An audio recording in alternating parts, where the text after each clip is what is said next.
Long before the ash began to choke the skies and the shadow of the great stone monolith fell over the ruins, the universe existed in a delicate, precarious duality. The foundation of this reality was built upon an incredibly complex dual lens. On one side of this cosmic glass existed a real world deeply inspired by the elegance and industrial progress of a Western era known as the Belle Époque. It was a time of gaslit cobblestone streets, ornate architecture, and sweeping cultural refinement, where humanity believed it had finally conquered the darkness of the past, yet hidden entirely from the common eye, concealed behind the velvet curtains of opulent manners and the locked doors of secretive societies, existed a secondary reality. This was a surreal fantasy world, not born of the cosmos, but cultivated entirely inside the confines of a painted canvas. To understand the history of this shattered continent, one must first understand the fundamental philosophical metaphor that governs every heartbeat, every gust of wind, and every drop of spilled blood within it. It is the concept of chiaroscuro, or in the old Romantic tongue, Clair Obscur. This term, born from the technical mastery of classical art, refers to the technique of using strong, violent contrasts between light and dark to create volume and profound depth. However, in this universe, it is far more than a mere artistic style. It is the inescapable truth of existence. It is the harsh intersection of radiant, blinding hope and absolute, consuming despair. The light and the shadow do not merely coexist, they war against one another, violently carving out the beauty of life alongside the absolute brutality of death.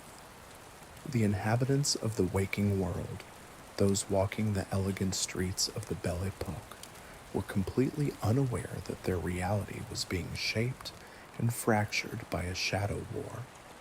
Two absolute factions, both possessing reality-bending powers, fought a bitter ideological conflict that spanned generations. These were the Painters' Guilds and the Writers' Guilds. It was not a war fought with standard steel or black powder, but with the very building blocks of creation. The Writers' Guild commanded a terrifying authority.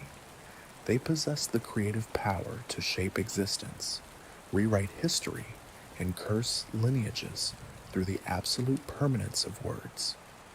Through ink, verse, and narrative decree, they dictated the flow of fate. There are even whispers among those who study the deepest layers of this lore that the writers represent a meta-narrative force, a grand metaphor for the invisible architects of destiny who write the tragedies of the world, leaving the inhabitants to hopelessly rebel against their own cruel creators. Their methodology was rigid, definitive, and deeply authoritative.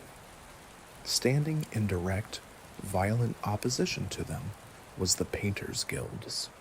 These were not mere artists seeking to capture a fleeting sunset or the curve of the patron's jaw. The painters possessed a godlike, specialized ability.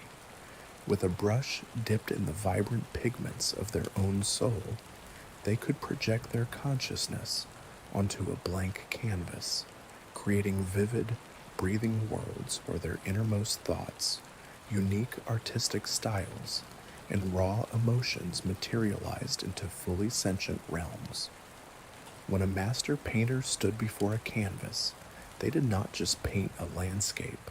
They gave birth to a sky, sculpted mountains from dried oil, and breathed life into rivers of deep, flowing blue. Yet this magnificent act of creation required a terrible, heavy sacrifice. To build a world inside the canvas, the painter had to leave the real world behind. They projected their entire consciousness into the painting, leaving their physical, mortal bodies slumped in a chair or resting in a silent room in the real world. Inside the canvas, they were omnipotent. They were gods walking among their own colorful creations. The grass would bow to their footsteps, and the skies would change color based on their shifting moods. But time is a cruel master, and the connection between the flesh and the painted dream was fundamentally fragile. Staying too long within the canvas was a fatal double-edged sword. As the painter's consciousness reveled in the beauty of their created world, their mind would slowly begin to deteriorate, losing its grip on what was real and what was merely a stroke of paint. Worse still, their physical body in the real world would begin to wither and decay from neglect and the immense supernatural strain of sustaining a separate dimension. If they did not sever the connection and return to the harsh reality of the waking world, the deterioration would ultimately lead to a quiet, tragic death. The painter would expire in their velvet chair, their final breath rattling in an empty room, leaving their created world either to slowly dissolve into nothingness or to spiral out of control, abandoned by its maker. This was the terrifying cost of creation. The Painters Guild was filled with brilliant minds who danced on the absolute razor's edge between creating immortal beauty and committing slow, agonizing suicide. They understood the chiaroscuro of their own existence better than anyone. They held the radiant, intoxicating light of creation in one hand, while the dark, inevitable shadow of physical decay crept up their arm from the other. The shadow war between the writers and the painters raged silently in the background of a modernizing world. The writers sought to bind reality with unyielding rules and tragic scripts, while the painters sought to escape it, bleeding their souls into canvases to create sanctuaries of their own making. It was a war of ideology, the permanence of the written word versus the boundless, yet fragile freedom of the painted image. And as the years bled into decades, this conflict demanded casualties. Let us linger for a moment on the sensory reality of the canvas, for it is vital to understand the allure that drew so many into its fatal embrace. Imagine standing on the threshold of a masterwork. The air smells intensely of linseed oil, crushed minerals, and the metallic tang of fresh pigment. As the painter's mind crosses the veil, the flat surface of the art stretches and warps, wrapping around their consciousness until the two-dimensional becomes a living, breathing, three-dimensional sphere. The sky above is not atmospheric gas, but a swirling vortex of cerulean and titanium white, forever bearing the subtle texture of the brush bristles that birthed it. The wind does not just blow, it carries the emotional intent of the creator. A sad painter crafts a world where the rain feels like heavy tears, where the leaves on the trees droop in perpetual mourning. A joyous painter shapes a realm where the sunlight practically sings, warm and vibrant against the skin. But this beauty is inherently unnatural. The flora and fauna of these painted worlds, while often magnificent, are ultimately born from the limited imagination of a mortal mind. They lack the chaotic, uncontrollable spark of true, universe-born life. They are echoes, reflections, and the painter, walking among these reflections, slowly begins to forget the sensation of real, biting cold, or the taste of actual unpainted fruit. The decay of their real-world body is mirrored by a creeping detachment in their soul. They become addicted to their own omnipotence. Why return to a Belle Époque world filled with disease, political strife, and the ever-present threat of the Writers' Guild, when one can rule as a benevolent deity in a realm of perfect, unchanging colors. This intoxicating escapism is the very poison that runs through the veins of every member of the Painters Guild. They justify their slow suicides as ultimate sacrifices for the sake of art. They lock the doors of their grand manors, pull the heavy drapes over the tall glass windows, and sit in silence before their easels. Their breathing slows, their eyes glaze over, their pulse becomes faint. To the outside observer, they appear to be in a deep, unbreakable trance, but inside, they are shaping mountains, charting rivers, and building cities of impossible architecture. They are playing God, fully aware that the price of their divinity is their own humanity. And as the painters lost themselves in their creations, the Writers' Guild watched, waiting for the inevitable moments of weakness. They studied the real-world vulnerabilities of their artistic enemies.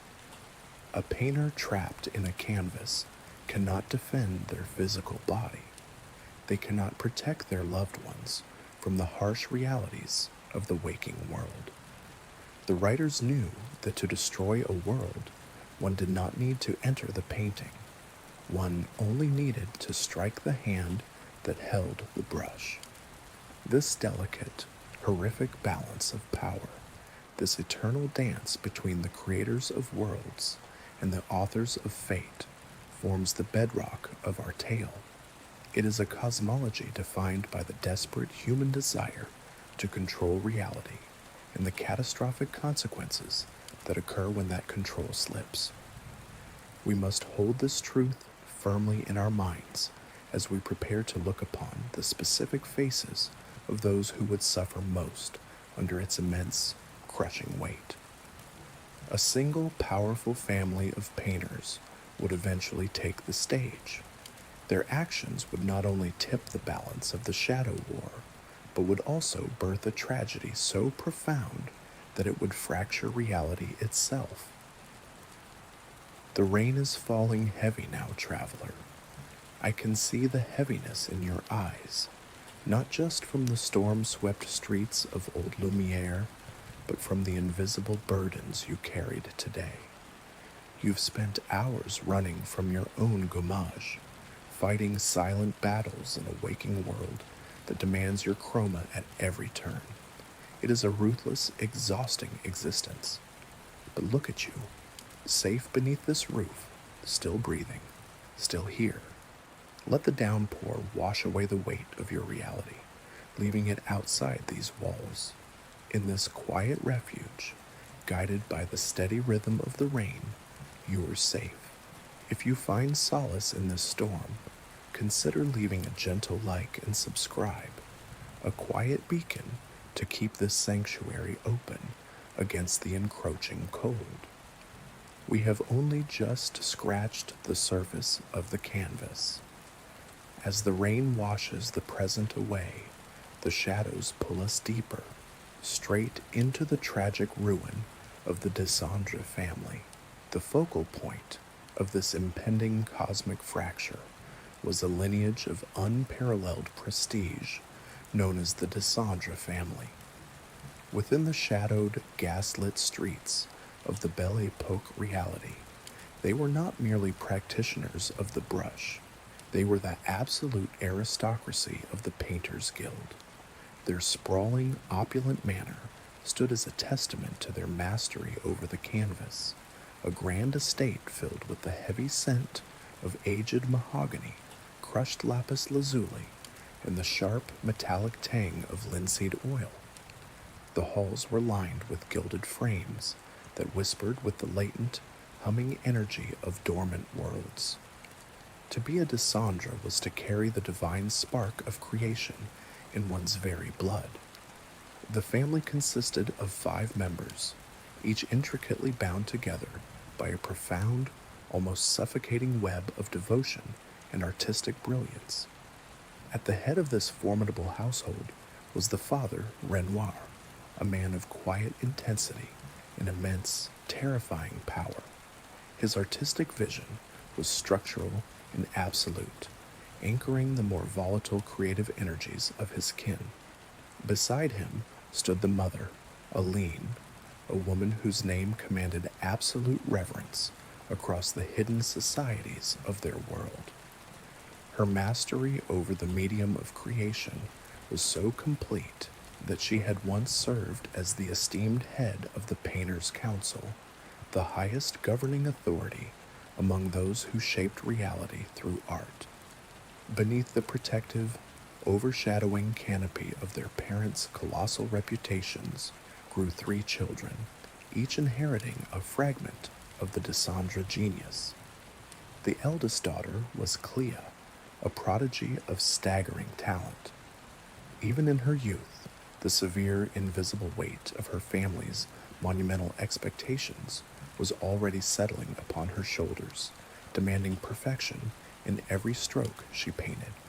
Then came the middle son, Verso, a young man of 26, possessing profound sensitivity, quiet observation, and a boundless, gentle imagination. Finally, there was the youngest daughter, Alicia, the fragile, innocent, and universally beloved heart of the Desandra household. They were a portrait of perfect, radiant harmony, suspended precariously in a world defined by the violent contrasts of light and dark. But the shadow war against the Writers' Guild was ever present, a creeping rot waiting for the slightest fracture in the stone to take root. The tragedy that would ultimately shatter this family, tear the fabric of reality apart, and plunge an entire universe into an abyss of mourning, is anchored to an impossible, unnatural moment in time.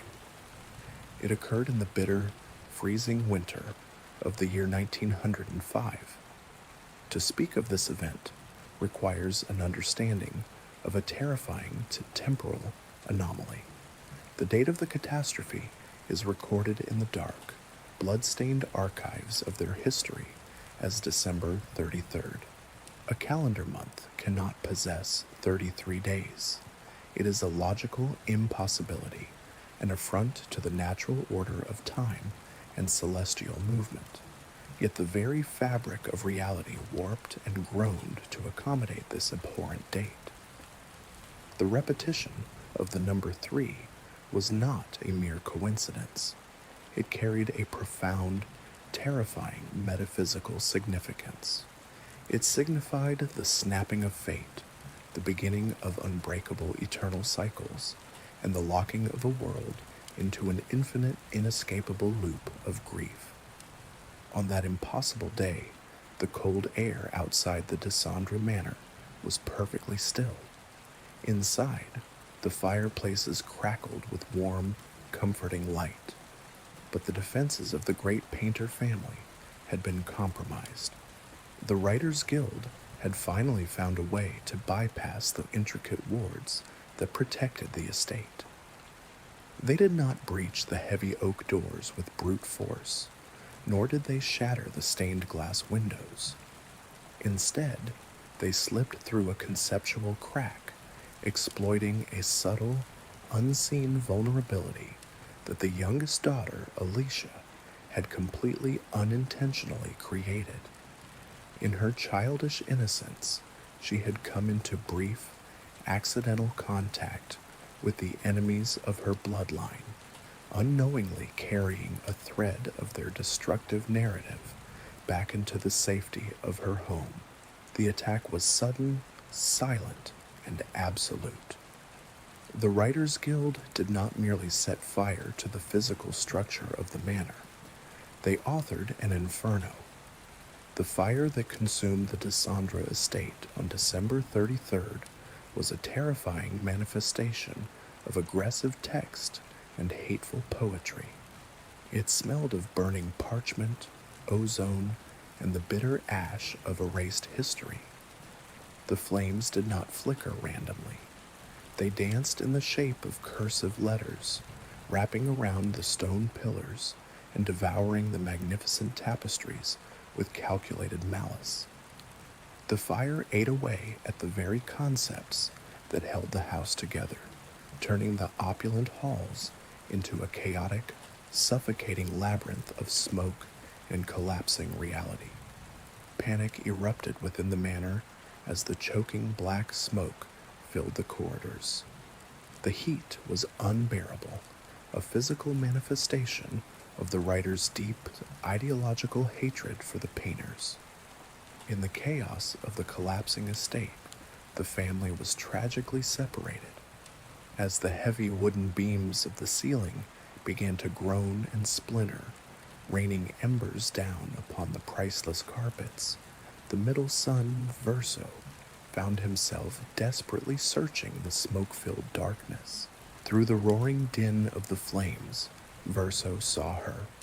His younger sister, Alicia, was trapped beneath a section of burning debris, paralyzed by the sheer terror of the unnatural fire. The narrative flames were closing in on her, eager to consume the youngest spark of the Desandra line. There was no time to call for their parents. There was no time to paint a shield or conjure a miracle of escape. There was only a fraction of a second, an agonizing heartbeat in the dark, before the ceiling above them threatened to give way completely. Without a single moment of hesitation, driven by an instinctual, overwhelming love that transcended the fear of death, Verso threw himself into the heart of the inferno. He cast his own body over his sister's fragile frame, creating a physical shield of flesh and bone against the falling, burning architecture. He took the full, devastating brunt of the collapsing world upon his own back. In that horrific, defining moment, Verso made the ultimate sacrifice. The ceiling collapsed in a shower of sparks and crushing weight. Verso perished in the flames, his mortal life extinguished in an act of breathtaking bravery to ensure that his beloved sister would draw another breath. The young artist of gentle imagination and profound sensitivity was erased from the waking world, leaving behind a silence louder than any explosion. When the unnatural flames finally died down, leaving nothing but the charred, smoking skeleton of the once great manor, the survivors were pulled from the wreckage. Alicia had survived the collapse, shielded by her brother's dying embrace, but the cost of her survival was physically and psychologically unfathomable. The narrative fire had permanently altered her. She was severely burned, her delicate skin marred by thick, twisting scars that served as a constant, agonizing reminder of the night the world ended. The intense heat and the jagged debris had claimed one of her eyes, forever narrowing her vision of the world. Most devastatingly, the suffocating smoke and the sheer trauma of the event had irreparably damaged her throat. She had lost her ability to speak. The vibrant, joyful voice of the youngest Desandra daughter was silenced forever, replaced by a hollow, aching void. Yet the physical wounds, as horrific as they were, paled in comparison to the invisible scars that took root deep within her soul. Alicia was consumed by an overwhelming, monstrous guilt. In her silent, traumatized mind, she carried the absolute certainty that her unintentional mistake had invited the writers into their home. She believed, with every broken beat of her heart, that she was the sole reason her gentle, loving brother lay dead in the ashes. She was a survivor, but she was trapped in a cage of self-loathing, unable to even scream out her apologies to the empty air. The remaining 4 members of the family, Renoir, Aline, Clea, and the broken Alicia, stood shivering in the snow of the Belle Époque night, staring at the smoldering ruins of their lives. The silence that stretched between them was heavy, toxic, and suffocating.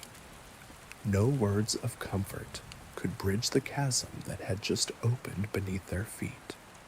The death of Verso did not simply break the hearts of his parents, it completely fractured the foundation of their sanity.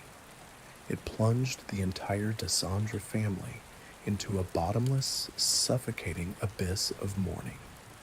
For a family that possessed the godlike power to create entire worlds with a single stroke of a brush, the absolute permanence of death was an unbearable paradox.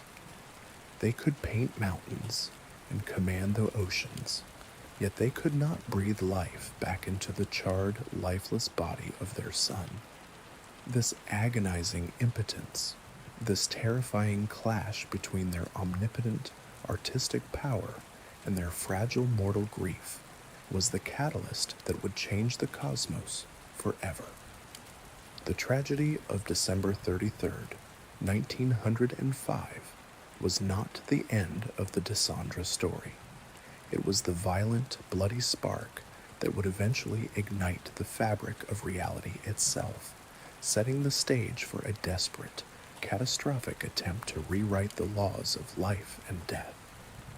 The grief had only just begun to fester, and the lengths to which a broken mother and a desperate father would go to escape that pain would soon shatter the boundaries of the canvas. Yet before the grand tragedies of the parents tore the fabric of reality asunder, there already existed a canvas that held the quiet, beating heart of the fallen sun. Long before the horrific fire of 1905, the young boy named Verso had taken up the brush. While his parents commanded colossal, overwhelming masterpieces that dictated the laws of reality, Verso was merely a child, and his art reflected the pure, unblemished simplicity of youth. He had created a painting of his very own, a private, hidden sanctuary tucked away within the sprawling halls of the grand estate. It was never meant to be a monumental achievement of the Painters Guild. It was simply a shared, secret playground, a brightly colored refuge meant only for him and his beloved older sister, Clea, because it was born from the vision and that untainted imagination of a young child. This original world was overflowing with an absolute, breathtaking innocence. When one's consciousness crossed the threshold into Verso's primordial painting, they did not find the imposing Gothic architecture or the harsh, dramatic lighting favored by the adult masters of the craft. The sky was an impossible, vibrant shade of cerulean, painted with broad, joyful strokes that left the visible texture of a soft bristle brush forever suspended in the clouds. The grass was a startling, uniform emerald, soft as velvet and warm beneath the feet. There were no shadows of despair here, only the golden, eternal afternoon sunlight of a boy who had not yet learned to fear the dark. The air smelled of sweet vanilla and the faint, comforting scent of drying paint. The rivers ran with glittering, translucent blue oil, babbling with a sound that perfectly mirrored the light, tinkling laughter of children at play. It was a realm entirely unburdened by the crushing complexities of adult sorrow, because this ecosystem was shaped entirely from the mind of a young boy. Its inhabitants were wonderfully, delightfully strange, and deeply endearing. It was populated by two distinct, friendly species of creatures known as the Gestrel and the Grandis. They were not menacing monsters or complex philosophical metaphors designed to guard a forbidden truth. Rather, they were the materialized, sentient echoes of a child's playroom. The Gestrel and the Grandis heavily resembled life-sized anatomical mannequins, the wooden articulated dolls that every master painter kept in their studio for studying human posture. However, in Verso's world, These wooden figures were not cold or stiff.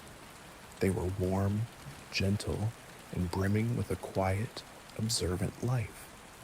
Some of these creatures bore physical characteristics that mimicked oversized, soft-bristled paintbrushes, serving as a loving, subconscious homage to the tools of his family's sacred trade. These gentle entities roamed the painted meadows and built simple, whimsical structures that gleefully defied the rigid laws of physical engineering. Every gestrel and grandis wore a distinct, handcrafted mask over where their faces should have been. The masks were carved from pale wood and painted with simple, exaggerated expressions of joy, curiosity, or mild surprise. They did not speak the complex, nuanced languages of the real world, burdened by grammar and hidden meanings.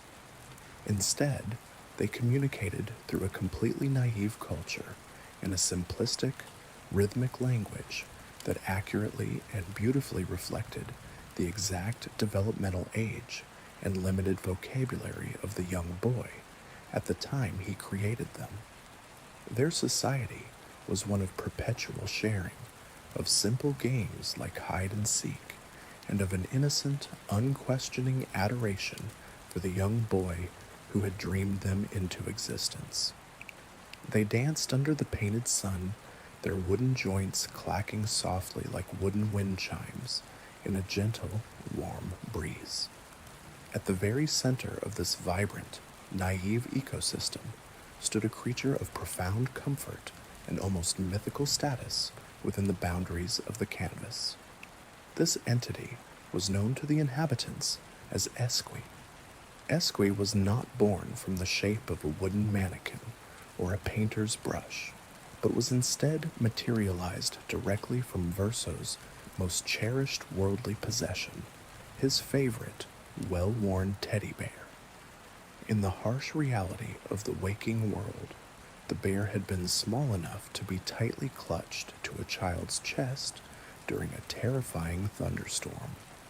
But in the boundless realm of the painting, Esquis was transformed into a magnificent, towering entity, a massive, fluffy guardian of the playground. Esque possessed the lazy, lumbering grace of a gentle giant, its fur the exact, comforting shade of faded amber wool.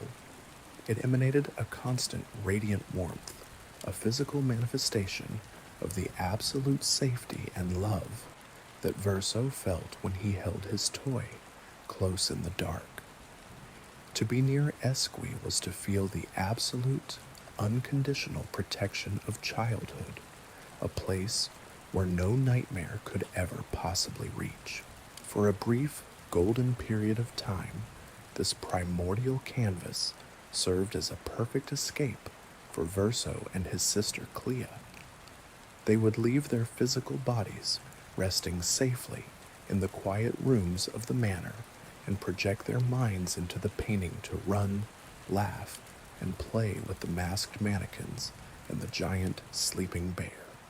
It was their secret paradise, untouched by the shadow war raging outside their walls.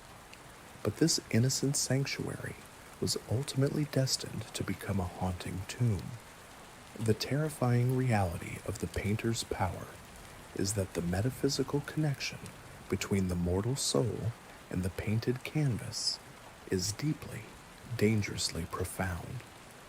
When the horrific fire of December 33rd consumed the family manor, and Verso's fragile physical body was crushed and burned beneath the collapsing debris, the vibrant spark of his existence did not simply vanish into the ether. In the agonizing, incomprehensible fraction of a second between life and absolute death, as his mortal brain ceased to function, a desperate, fragmented miracle occurred. A solitary, fractured piece of his soul, the very essence of his creative spirit and consciousness, violently fled the waking world. Like a desperate breath seeking the open air, this soul fragment was instinctively pulled across the dimensional veil, seeking refuge in the only place that fully resonated with its pure frequency. It was drawn directly into the primordial painting he had created. The young boy died in the ash and the choking smoke of the real world, but inside the vibrant, sunlit meadows of the canvas, a quiet ghost materialized. This remaining fragment of Verso's soul did not manifest as the joyful, laughing child he once was. The profound trauma of his violent death, the agonizing sacrifice he made for his sister, and the inherently incomplete nature of his spiritual transfer severely distorted his form. He became an entity that would come to be known in the tragic annals of history only as the Faceless Boy. The Faceless Boy possessed the exact silhouette and the quiet, gentle demeanor of young Verso, but he was entirely devoid of individual identity. Where his bright, observant eyes and his warm, reassuring smile should have been, there was only a smooth, blank expanse, a horrifying, empty void where a human face was meant to be. He was entirely stripped of his personal memories, his joyful voice, and his vital connection to his beloved sister Clea and the rest of his grieving family. He was nothing more than an echo, a mere shadow cast upon the grass by a light that had already been permanently extinguished in the waking world. However, the most agonizing truth of this half-existence was not simply his lack of a face, but his perpetual, unbreakable state of action. The Faceless Boy was trapped in a deep, impenetrable, unconscious state. He did not play with the gestural or the grandis, nor did he seek the comforting, warm embrace of the giant bear Eski. He did not look up to acknowledge the bright cerulean sky or the soft emerald grass. Instead, he simply existed in a permanent trance, his hands constantly, endlessly moving. He held an invisible brush and stood before an invisible easel, condemned to constantly paint. He dragged his empty brush across the empty air, over and over again, trapped in an eternal, silent loop of creation without any clear purpose or destination. It was a sight of unfathomable, heart-rending sorrow. The joyful playground had instantly become an eternal, static purgatory. The gestural and the grandis would gather around him in the fields, their carved wooden heads tilted in innocent, silent confusion, completely unable to understand why their beloved creator no longer spoke to them, why he no longer smiled, why he simply painted the empty air without ever resting his hands. Esqui would lumber over, emitting its comforting warmth, but the Faceless Boy could not feel it. He was locked away in a prison of his own fragmented consciousness, a child's soul desperately trying to create a bridge back to a life that had already burned to ash. This primordial canvas, once a magnificent testament to the purest form of innocent joy, had silently transformed into the very first monument of the Desandra family's eternal grief. It was an agonizing memorial, perfectly preserving the hollow shell of a fallen sun in a world of vibrant colors, while his family wept over his physical grave in the cold, gray, and unyielding reality of the waking world. And it was exactly this tragic preservation of his soul that would soon lure his mother into the depths of the paint, sparking a descent into madness that would curse them all. The discovery of this tragic preservation was the final, devastating blow that shattered the fragile remnants of the mother's sanity. In the cold, waking world of the Belle Époque reality, Aline was a woman drowning in an absolute, suffocating despair. The opulent halls she had once commanded as the esteemed head of the Painters' Council now felt like the walls of a suffocating tomb, She could not eat. She could not sleep. Every time she closed her eyes, the phantom scent of burning parchment filled her lungs, and she saw the falling debris that had crushed the gentle, imaginative life out of her middle son. Unable to accept the harsh, immutable reality of losing her child, Aline made a choice that would sever her entirely from the mortal world. She deliberately stepped across the dimensional veil, leaving her grieving husband and her two traumatized daughters behind in the gray, ash-covered real world, and she entered the primordial painting. When Aline crossed the threshold, she did not arrive as a mother seeking temporary solace. She arrived as a goddess consumed by mourning. Upon seeing the faceless boy endlessly dragging his invisible brush across the empty air, trapped in his unconscious, silent purgatory, her heart finally and completely broke. The naive, vibrant playground of cerulean skies and emerald grass was no longer enough. The gentle wooden mannequins and the giant sleeping bear could not protect her child from the unimaginable cruelty of the universe. Within this realm, she shed her mortal limitations and her previous identity, ascending to become an entity of absolute, terrifying omnipotence. She became the Paintress. To reshape a reality built by a child into an impenetrable fortress required a terrifying magnitude of power. To achieve this monumental vision, she harnessed a fundamental, magical life energy native to the painted realm, a vibrant, flowing essence known as chroma. Chroma was not merely a pigment. It was the raw, liquid lifeblood of existence within the canvas. It pulsed with a radiant, almost blinding luminosity, flowing through the brushstrokes like magical electricity. It was the energy of creation, the very substance that allowed thoughts to become physical matter. As the Paintress, Aline drew this immense energy directly into her own consciousness, allowing it to saturate her mind and flow out through her fingertips. She became the absolute master of the magical economy that governed the preservation of all things within the painting. With chroma bleeding from her hands in brilliant, sweeping arcs of light, she began to violently overwrite the boundaries of the small, innocent playground. She pushed the borders of the canvas outward, tearing through the simple, happy horizon to craft a vast, sprawling continent in its place. Mountains of jagged, imposing stone rose from the flat earth at the command of her brush. Deep, unfathomable oceans of dark blue oil filled the newly carved valleys. She terraformed an entire world, born not from a desire for beauty, but from a desperate, obsessive need to build walls high enough to keep death out forever.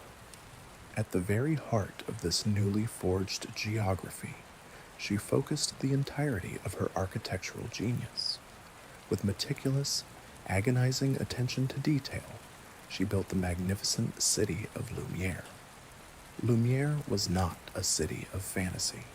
It was an opulent, sprawling metropolis, meticulously modeled after the prosperous, real-world capital of Paris. She painted sweeping boulevards lined with elegant gas lamps that cast a perpetual, warm glow against the cobblestones. She erected towering structures of impossibly pristine white stone, adorned with intricate wrought iron balconies and grand arched windows. It was a perfect, unblemished reflection of the Belle Époque era, a city frozen in the height of its glory. But unlike the real Paris, which was dirty, chaotic, and subject to the ravages of time, Lumière was sterile. It was a flawless, eternal monument to her own grief. To give her grand, silent stage the convincing illusion of life, she dipped her brush into the deepest wells of her chroma and painted an entirely new population of human inhabitants to walk the cobblestone streets of Lumière.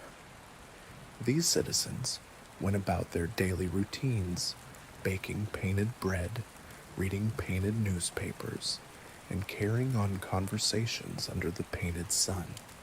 They possessed thoughts and emotions, but they were ultimately mere extras in a play directed by a mourning god.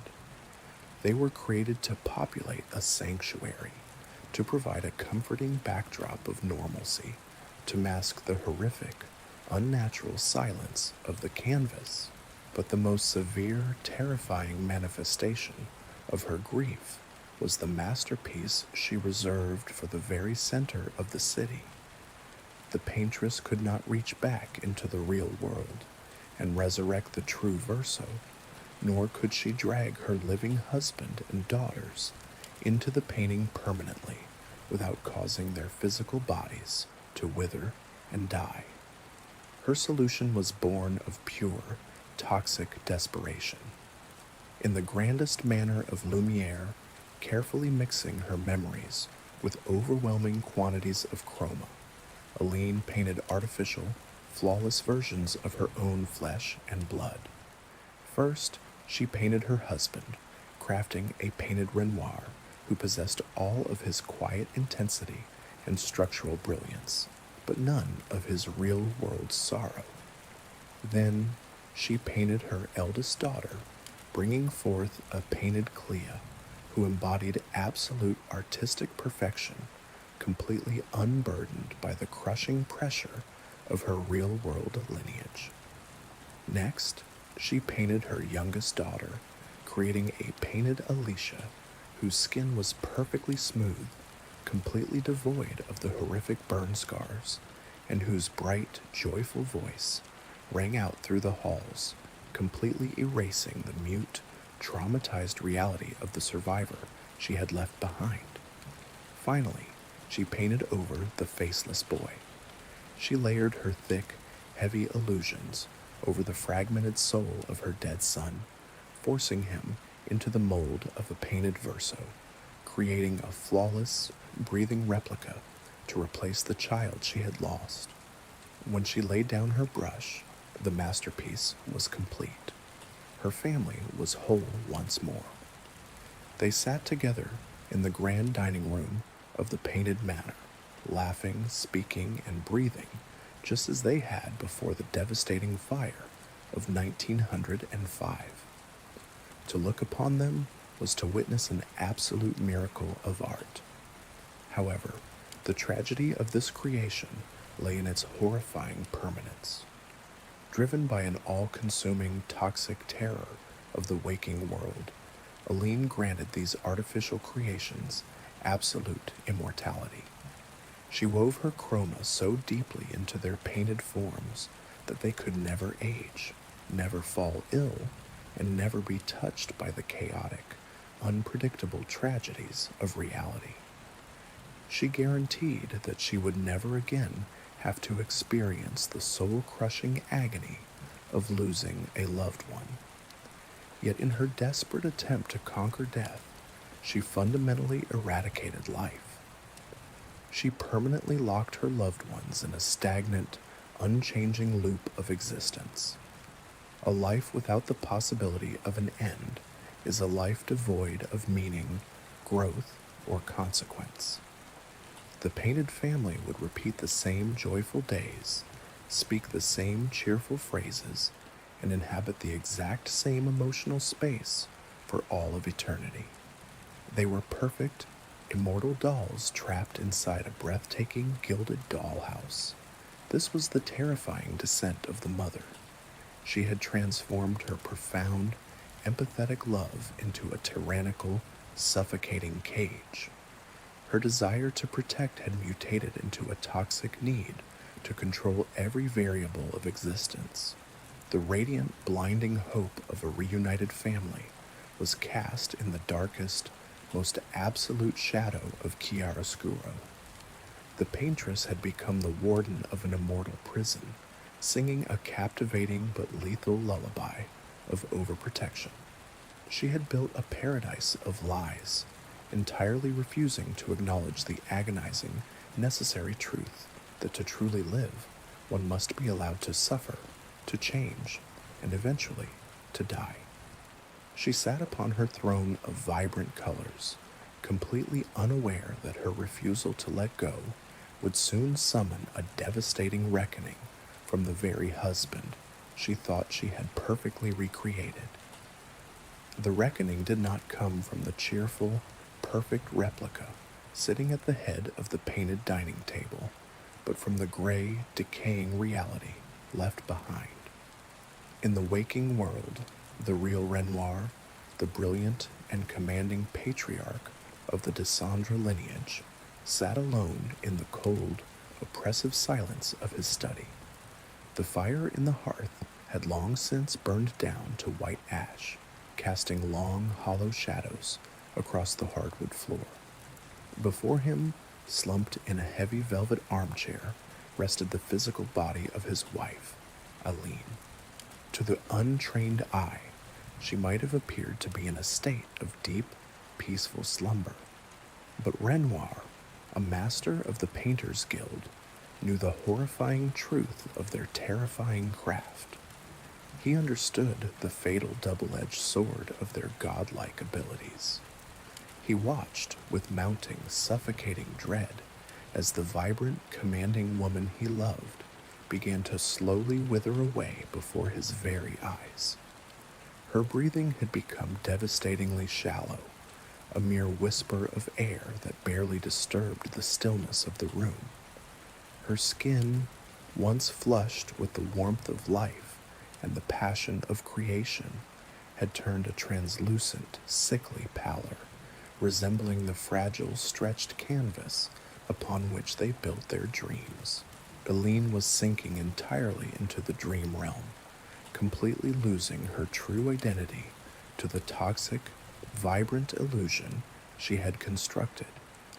The supernatural strain of single-handedly terraforming a continent, building a sprawling metropolis, and maintaining the absolute immortality of artificial souls was draining her mortal lifeblood.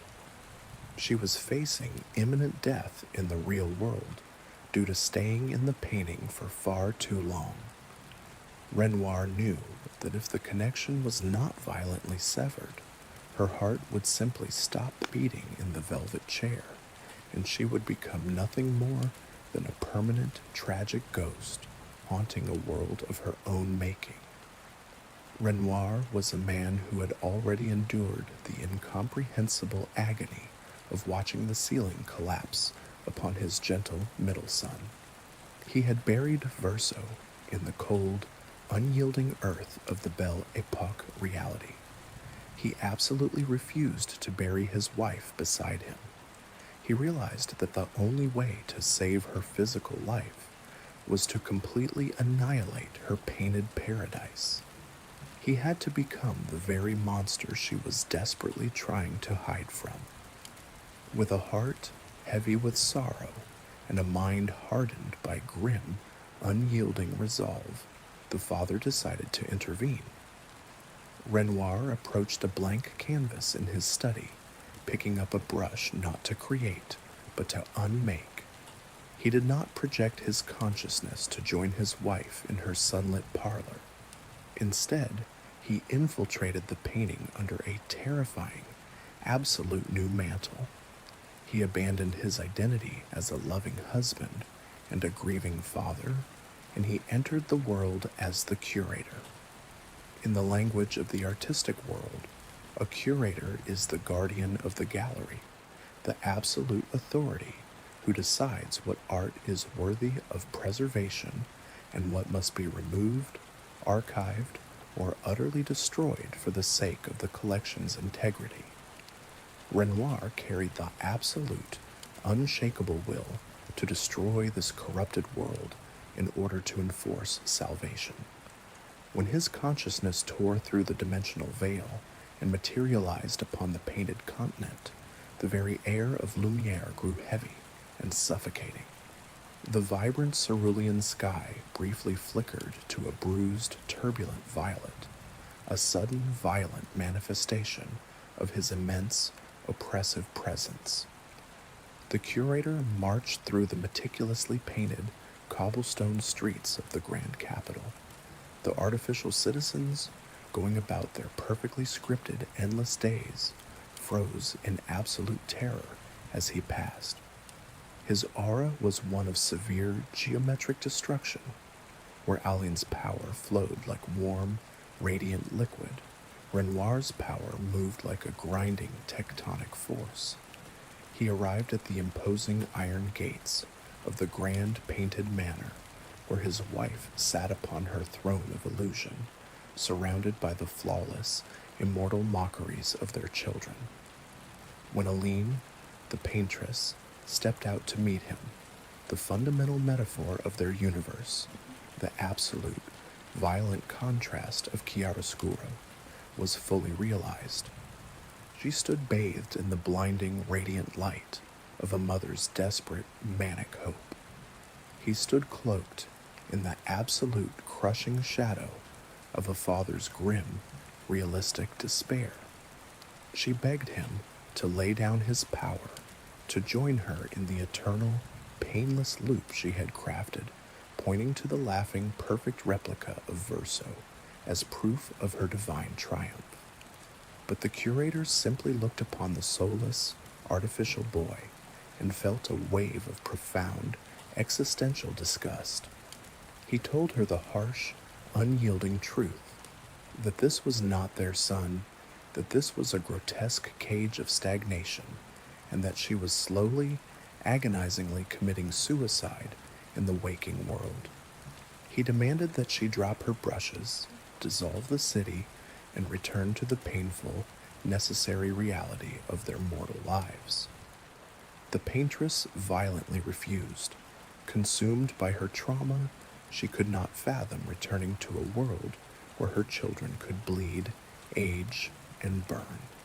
She raised her hands, drawing upon the deepest, most unfathomable wells of chroma, determined to protect her flawless illusion at any cost. The curator, his heart breaking in profound silence, raised his own hands, determined to tear the illusion down. What followed was not a battle of clashing steel or explosive gunpowder, but a terrifying cataclysmic war of creation and uncreation. It was the violent clash between Aline's absolute will to protect and Renoir's absolute will to destroy. The Paintress threw massive, sweeping arcs of brilliant, hardened chroma, attempting to bind him, to paint him into the scenery as just another smiling, compliant citizen of her eternal paradise. She conjured towering walls of pure, luminous energy, throwing the full, terrifying weight of her creative genius against him. But the curator was equally matched in godlike power. He wielded his authority not to paint, but to erase. With every step he took, he projected a horrifying wave of dissolution. He unraveled her brushstrokes, turning the pristine white stone architecture of the surrounding buildings into weeping streams of gray, formless sludge. The vibrant colors of the world bled and screamed as they were aggressively purged of their meaning. Their conflicting magical energies spiraled upward, wrapping around each other in a colossal, destructive vortex that tore at the very foundation of the painted continent. The sky above them fractured, spiderwebbing with dark, jagged cracks of absolute nothingness. The artificial ground groaned and buckled beneath the sheer, impossible pressure of two master painters warring at the absolute peak of their abilities. The canvas, born of a child's innocent imagination and forcefully expanded by a grieving mother, was never structurally designed to contain such a monumental, apocalyptic conflict. The fabric of reality could no longer hold. The agonizing climax of their confrontation resulted in a cataclysmic, world-shattering event that would forever divide the history of the canvas. This horrific tearing of existence is recorded in the sorrowful annals of their lore simply as the fracture. This explosive release of raw, uncontrolled power occurred exactly 67 years prior to the present, desperate era of our story. The sheer force of the fracture literally tore the painted continent apart. A deafening, physical sound, like the screaming of 10,000 tearing canvases, echoed across the mountains and the painted oceans. The ground split open, creating a massive, bottomless chasm that swallowed entire districts of the Grand City.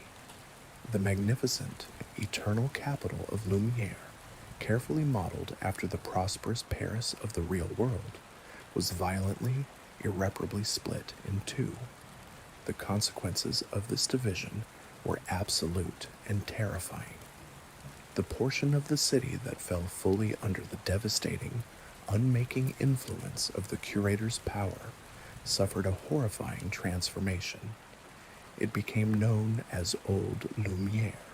The pristine, elegant Belle Époque architecture collapsed, crumbling into a devastated, ash-choked wasteland. The beautiful warm gas lamps shattered, leaving the ruins in perpetual, suffocating twilight. The artificial citizens who were caught in this sector were not simply erased. The violent clash of magics twisted their painted forms, melting their features, and warping their minds until they were transformed into horrific, tragic monsters that prowled the ruined, jagged cobblestones. Old Lumière became a monument to Renoir's destructive grief, a nightmare realm of decay and violent shadows. Conversely, the other half of the city was caught in the desperate, final surge of the Paintress's defensive magic. Seeing her perfect world tearing apart, Aline utilized the last, staggering reserves of her chroma to execute a terrifying feat of preservation. She violently detached this half of the city from the crumbling, corrupted landmass. The new Lumière was physically torn from the earth and suspended, shielded by a massive, powerful, and absolutely impenetrable barrier of pure energy that Aline cast over it. Inside this glowing, domed shield, the new Lumière remained pristine, its inhabitants terrifyingly unaware of the devastated wasteland that now surrounded their floating, isolated sanctuary. Aline had managed to save a fragment of her paradise, keeping the artificial, immortal copies of her family safe within its protective embrace. But the cost of this salvation was the ultimate horrifying stalemate. The fracture had permanently broken the world, leaving a vast, scarred continent divided between radiant, shielded ignorance and dark, monstrous ruin. And as the dust of the torn canvas slowly settled, the husband and wife found themselves locked in a tragic, physical manifestation of their ideological war, a positioning that would soon birth an era of systematic, ticking erasure that would curse the survivors for generations to come. The dust of the fracture slowly settled over a broken, weeping world, revealing a geography permanently scarred by the wrath of two warring creators. At the exact epicenter of their cataclysmic clash, where the painted continent had violently torn itself apart to birth the devastated wasteland of Old Lumière, a colossal, terrifying structure had formed. This towering edifice was birthed from the rapidly cooled, hardened remnants of their colliding magics, rising from the ruptured earth like a jagged black needle piercing the cerulean sky. This was the Monolith. Its surface was uneven and sharp, composed of petrified chroma and the compressed ash of destroyed architecture. It stood as an absolute physical monument to the death of their family's joy. The outcome of this apocalyptic conflict was not a decisive, clean victory for either the mother or the father. Instead, it culminated in a horrifying eternal stalemate. Aline, utilizing the absolute, blinding zenith of her power as the Paintress, managed to subdue the destructive force of her husband. She drove the Curator deep into the darkest, most suffocating depths of the ruptured earth, casting him into a lightless, crushing subterranean prison known as the Abyss. With a final agonizing surge of will, she sealed him beneath the monolith, burying the man she loved under millions of tons of hardened, magical stone. However, the architecture of this magical seal was inherently parasitic. It was a trap for them both. To ensure that Renoir could never shatter the stone and escape to resume his unmaking of her perfect world, Aline had to anchor the locking mechanism with her own continuous physical presence. She bound her own form to the very peak of the monolith. There, suspended high above the ash-choked ruins of the old city, completely exposed to the howling winds of the fractured continent, she remained trapped. She was forced to sit upon a cruel, jagged throne, pouring every ounce of her infinite concentration into maintaining both the seal on the abyss below and the massive, glowing energy barrier that shielded the new, floating city of Lumière far in the distance. Deep within the crushing, absolute silence of the abyss, Renoir was physically immobilized, but his grim will to destroy the illusion and save his dying wife remained entirely unbroken. He could not physically shatter the stone that held him in the dark, nor could he reach up through the miles of rock to pull his wife down from her agonizing vigil. Instead, he weaponized his suffocating, realistic despair. He silently reached out with his unyielding, authoritative power and executed a devastating, methodical process known as Gommage, the Grand Erasure. Gommage was not a fiery explosion, nor was it a violent plague that left the streets littered with the sick. It was a silent, creeping void. It was an invisible, predatory metaphysical force designed specifically to systematically purge the artificial lives that had been created by his wife. Renoir's ultimate goal was not driven by a simple, hateful desire for mass murder. It was a desperate, calculated act of cosmic attrition. By constantly erasing the citizens she had painted, he aimed to forcibly drain her magical energy, exhaust her vast reserves of chroma, and force her to finally awaken and leave the painting. He wanted to shatter the endless dream so her consciousness would be forced to return to her dying, withered physical body resting in the velvet chair of the waking world. The citizens living within the shielded, floating paradise of New Lumière were entirely ignorant of this profound, unspoken love story turned apocalyptic war. They only knew the terror of the creeping death. Because the Erasure seemed to fall from the sky, a profound, tragic misconception took deep root within their culture. The vengeful, terrified beliefs of Lumière's citizens painted Alan as an evil, malevolent deity who was capriciously and cruelly causing their deaths from her high tower. They looked up at the distant, imposing silhouette of the monolith and cursed the Paintress, hurling their hatred at the very woman who was bleeding her soul dry for them. The heartbreaking truth was entirely the opposite. Aline was not their murderer. The Paintress actually used her own vital, glowing chroma to cast the massive protective shield over the people, desperately guarding their fragile, artificial lives against Renoir's relentless erasure. Every time a citizen breathed, it was because Aline was taking the crushing weight of Renoir's unmaking upon her own shoulders. But the magical economy of a single grieving mother is not infinite, no matter how vast her initial power may have been. Her immense magical reserves weakened significantly with each passing decade of the agonizing, unbroken stalemate. She was stretched to the absolute frayed limit of her endurance, simultaneously holding a shield over an entire metropolis and continuously suppressing a god of destruction beneath her feet.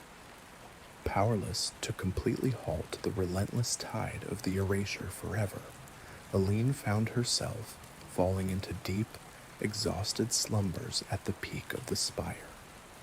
She was only capable of gathering enough strength to briefly awaken exactly once a year. During this brief, agonizing, and highly anticipated awakening, she performs a singular, desperate act of communication to her ungrateful flock. She uses her remaining flickering energy to paint a gigantic, luminous warning number directly onto the dark, flat stone of the monolith's face.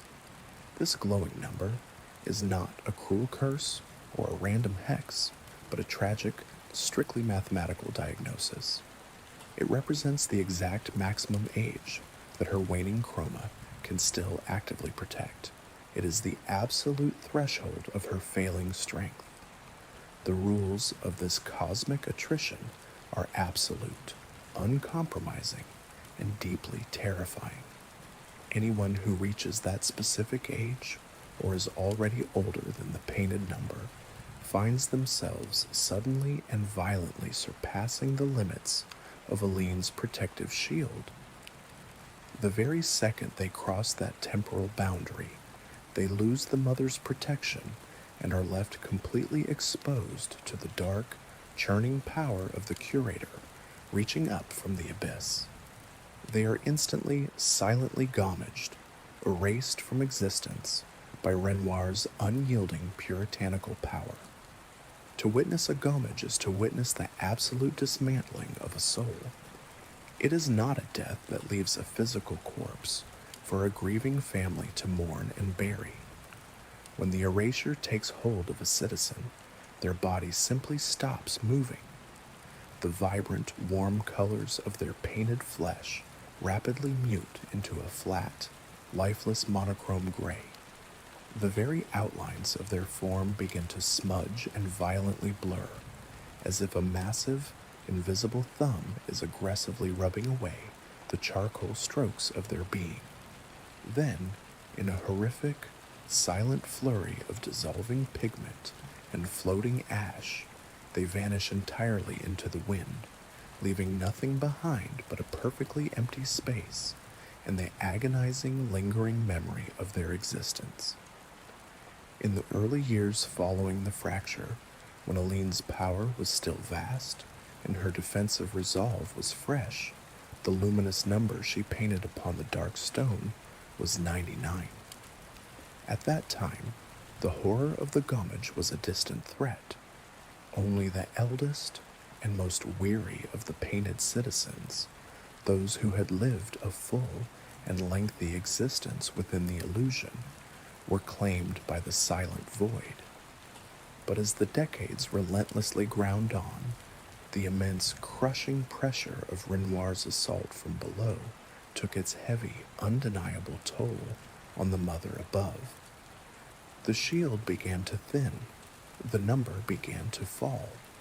The continuously counting down age directly and tragically reflects the Paintress's depleting life force. From 99, the glowing number on the stone dropped to 80, then plummeted to 60, then to 40.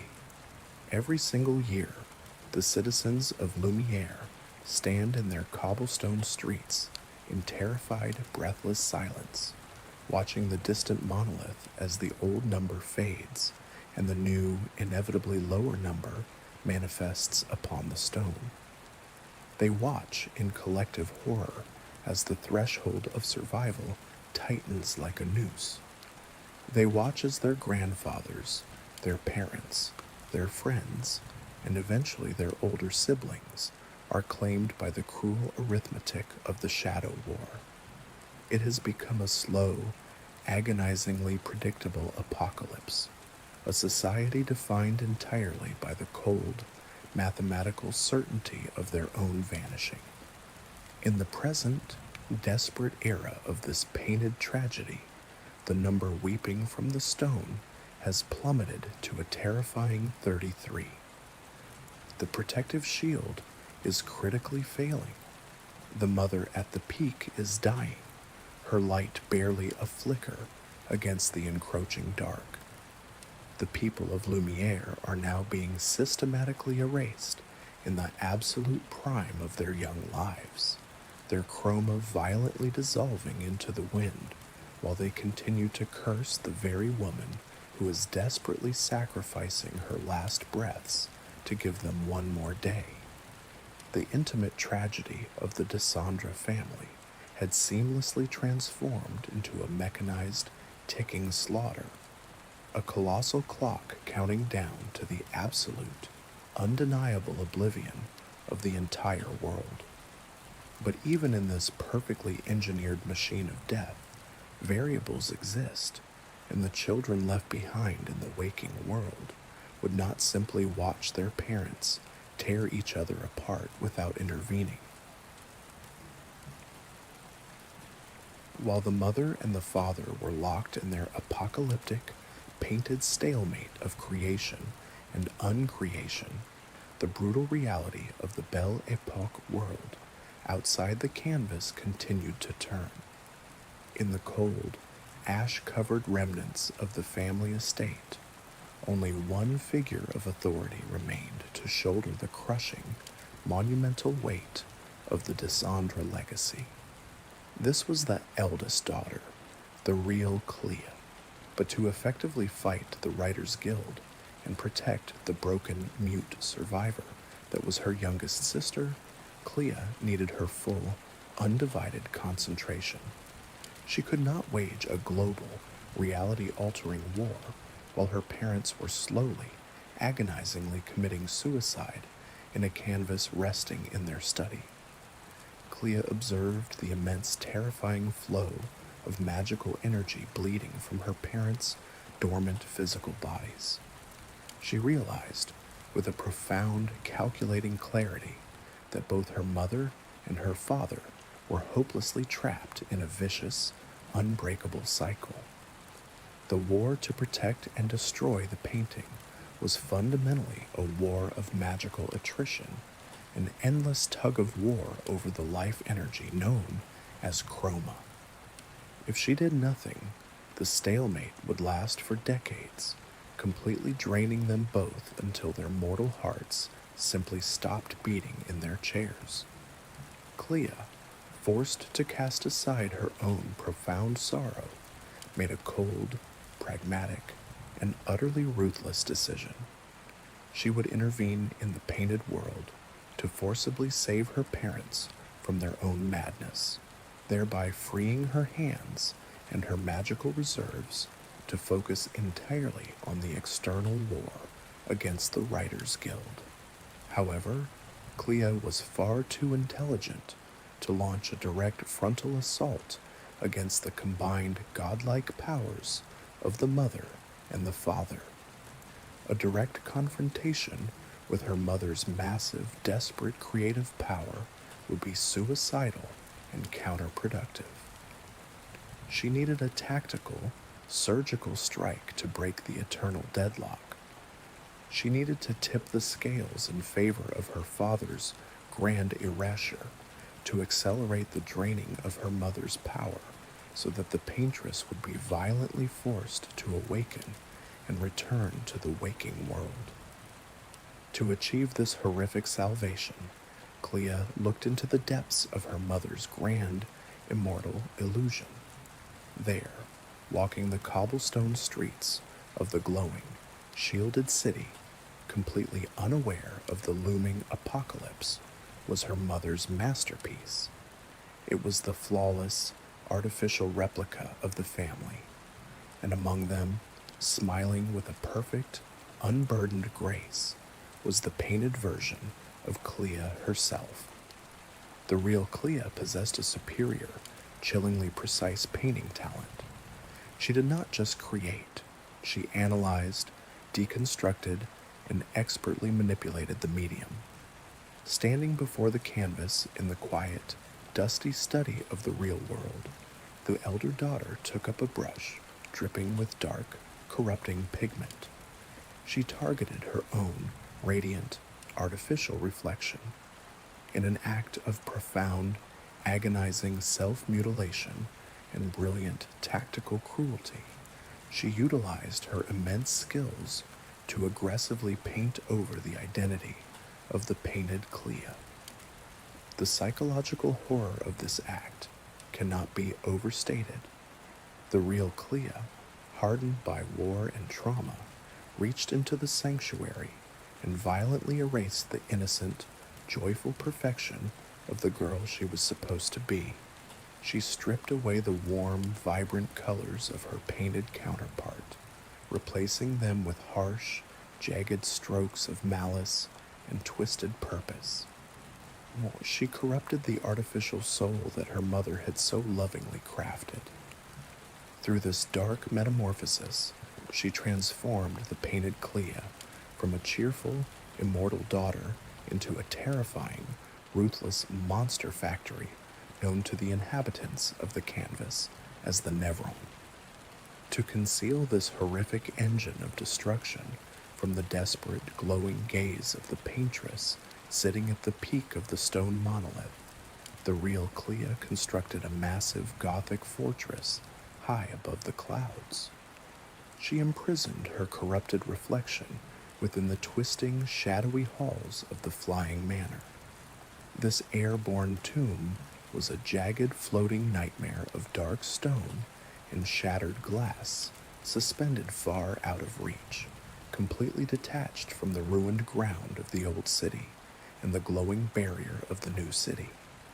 Inside this floating prison, the painted Clea was chained to an easel of despair, transformed into the very heart of a monstrous industrial production line. The creatures born from this corrupted, agonizing process were the Nevrons. These were not the gentle, naive wooden mannequins of her fallen brother's original playground. They were grotesque, lethal abominations birthed purely for slaughter. The real Clea programmed this endless legion of Nevrons with a singular, terrifying directive. They were to descend upon the fractured continent, slaughter the innocent, artificial inhabitants of the world, and mercilessly hunt down any desperate expeditions that dared to venture toward the center of the continent. The purpose of this massacre was not born of mere cruelty. It was a deeply calculated manipulation of the painting's magical economy. In the normal cycle of the canvas, when a painted citizen naturally perished, their chroma would drift back into the atmosphere, eventually returning to the mother to replenish her strength. But the Nevrons were designed to violently disrupt this cycle. Any artificial life that was struck down and killed by the twisted, bladed limbs of a Nevron suffered a far darker fate. Their vital, glowing chroma was violently absorbed and permanently locked away within the monster's hollow core. By harvesting and locking away this essential energy, the real Clea entirely prevented the chroma from returning to the Paintress. Every single drop of blood spilled by a Nevron directly and purposefully starved the mother. This artificial famine intentionally and rapidly weakened the Paintress's massive protective barrier, starving her magical reserves and directly accelerating the father's silent, ticking process of the grand erasure. Clea was actively helping her father destroy the world to force her mother out of the dream. To execute this grim harvest, the painted Clea was forced to continuously conjure a horrifying menagerie of specialized killers. She painted the swift, multi-limbed terrors known as the dueliste, creatures of sharpened steel and relentless aggression. She brought forth the brasilure, hulking monstrosities that burned with a corrupted, violent heat. She crafted the imposing, heavily armored portier to block the paths of hope, and she designed the deadly, mesmerizing horrors named the danseuses and the troubadours, who weaponized twisted art and lethal rhythm against the desperate citizens.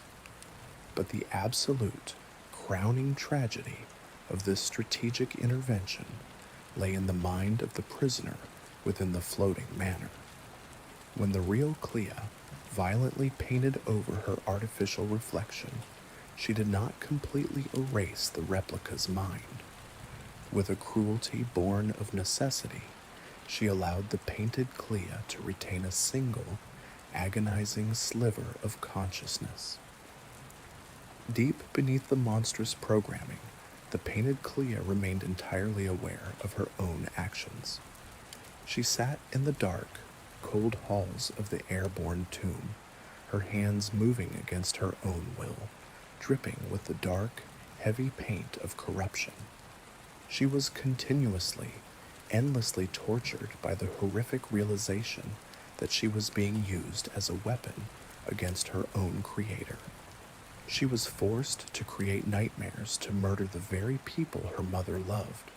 She wept silent tears of pure, glowing pigment as she birthed another dueliste, another brasilure, another troubadour, knowing that each stroke of her brush was another crack in her mother's breaking heart. The elder daughter had become a necessary villain in a story written entirely in shades of gray. She had sacrificed the pristine, joyful reflection of her own soul, turning it into a weeping engine of death, all to break the catastrophic deadlock between her parents. She stood in the ash of the real world, her hands stained with the metaphorical blood of a painted civilization, believing that this horrific, calculated slaughter was the only possible path to ultimately saving her family from absolute ruin. The war of chroma attrition had escalated from a silent standoff to a bloody, desperate hunt. Yet even in a world meticulously engineered for systematic slaughter and mathematical erasure, the chaotic, unpredictable variable of human emotion could never be entirely painted out. The real Clea's ruthless, calculating manipulation of the canvas would soon intersect with a desperate, passionate force that she could not entirely control. This dark manipulation would eventually ensnare the heart of a tragic, powerful figure from the very first group of desperate souls who dared to march against the fading light, leading to a betrayal so profound it would shatter the sky. Immediately following the catastrophic violence of the fracture, before the creeping horror of the grand erasure had fully set its teeth into the minds of the surviving population, the very first organized effort to navigate the broken world was born. This initial group of brave, desperate souls was designated as an Expedition Zero. They were formed primarily as a frantic search and rescue effort, stepping out from the glowing, protective dome of the new city into the ash-choked, monstrous ruins of the old world. The fractured continent was still groaning from the tectonic trauma of its division, and the air was thick with the scent of burning oil and dissolved pigment. This inaugural vanguard included several familiar faces, artificial replicas caught in the sudden tearing of their reality. Among them walked the painted version of Renoir, the painted version of Verso, the uncorrupted original painted version of Clea, a brave woman named Julie, and a warrior of profound, unmatched physical and emotional strength named Simon. Simon was a tragic hero, a man whose entire existence was defined not by his skill with a blade or his physical endurance, but by the absolute, unwavering devotion that burned within his chest. He harbored an intense, all-consuming love for the painted Clea. In a world that had just been violently torn in half, her gentle voice and perfect, radiant smile were the only anchors that kept his mind from spiraling into the dark abyss of panic. He swore an oath upon his very soul to protect her from the creeping shadows, the failing magic, and the terrifying monsters that now prowled the shattered, uneven cobblestones of the old city. However, the real Clea, watching the painted world from the dusty, silent study of the waking world, identified this profound, blinding love not as a beautiful virtue, but as a perfect, highly exploitable weapon. The elder daughter knew that to break the eternal, draining stalemate between her parents, she needed a proxy on the ground, a physical force powerful enough to destabilize the board from within. She could not physically enter the painting without alerting her parents to her presence, so she reached through the dimensional veil and executed a plan of insidious, horrifying psychological manipulation. Exploiting his absolute, unquestioning devotion, the real Clea seamlessly impersonated the painted Clea. She projected a false, weeping reflection of the woman he loved directly into his mind. She replaced the comforting, familiar scent of vanilla and warm pigment that usually accompanied his beloved with the cold, sharp, metallic tang of her own calculated influence. She whispered desperate, perfectly crafted lies into the dark, convincing Simon that the terrifying monsters and the slowly failing barrier were not the result of a complex cosmic war between a grieving husband and wife. Instead, she painted a narrative of a single, evil deity sitting at the very top of the world. She tricked the tragic hero into believing that the Paintress was the true enemy, a tyrant maliciously holding the world and his beloved captive in a stagnant cage. To ensure her unwitting puppet had the physical strength to shatter the heavens, the real Clea utilized her superior, terrifying artistic talents. She reached her consciousness into the canvas and aggressively painted over Simon's existing form. She bestowed massive, overwhelming power upon him, layering his artificial soul with heavy, violent strokes of highly concentrated, destructive chroma. As the cold, invisible brush of the elder daughter dragged across his existence, Simon felt an agonizing, intoxicating surge of magical energy flood his veins. His muscles hardened like petrified wood, and his combat senses sharpened to a painful, razor-thin degree. He was entirely transformed from a brave, determined survivor into a colossal engine of vengeance, entirely unaware that the power coursing through his limbs was the very corruption that was destined to destroy his world. Driven entirely by the false whispers of the woman he believed to be his beloved, Simon broke away from the remaining members of Expedition Zero. He abandoned his companions and embarked on a solitary, blood-soaked crusade across the fractured, groaning continent. Under the real Clea's insidious, constant direction, he was tricked into hunting down and killing one of the massive, tragic entities wandering the desolate ruins of Old Lumière, a colossal creature of stored chroma that served a vital, foundational purpose in the canvas's magical economy. With a heart full of righteous, misplaced fury, Simon slaughtered the great beast, believing with absolute certainty that he was striking a critical blow for the salvation of humanity and the freedom of the woman he loved. His hands stained with the glowing, vital energy of the fallen giant, Simon turned his burning gaze upward toward the bleeding sky. He began the grueling, harrowing ascent.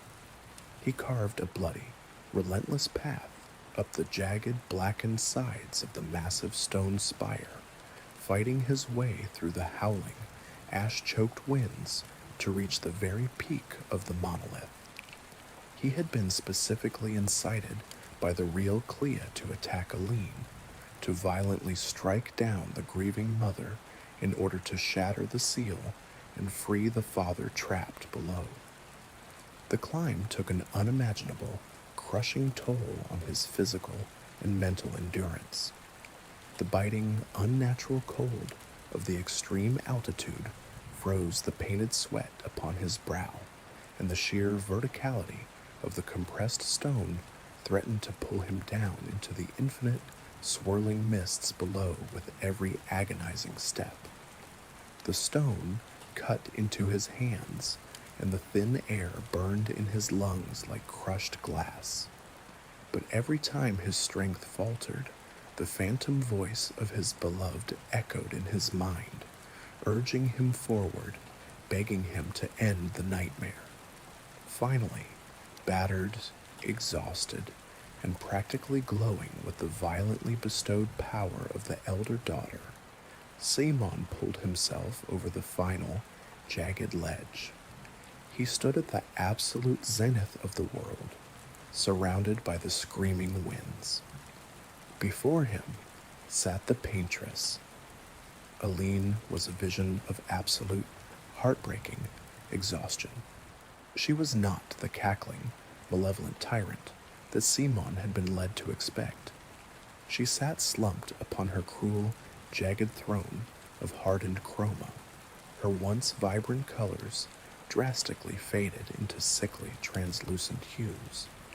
Her eyes were heavy with the immense, crushing weight of holding the heavens and the earth apart. She was bleeding her very soul into the glowing barrier that protected the distant city far below. Simon raised his weapon, his heart pounding a frantic, terrifying rhythm against his ribs.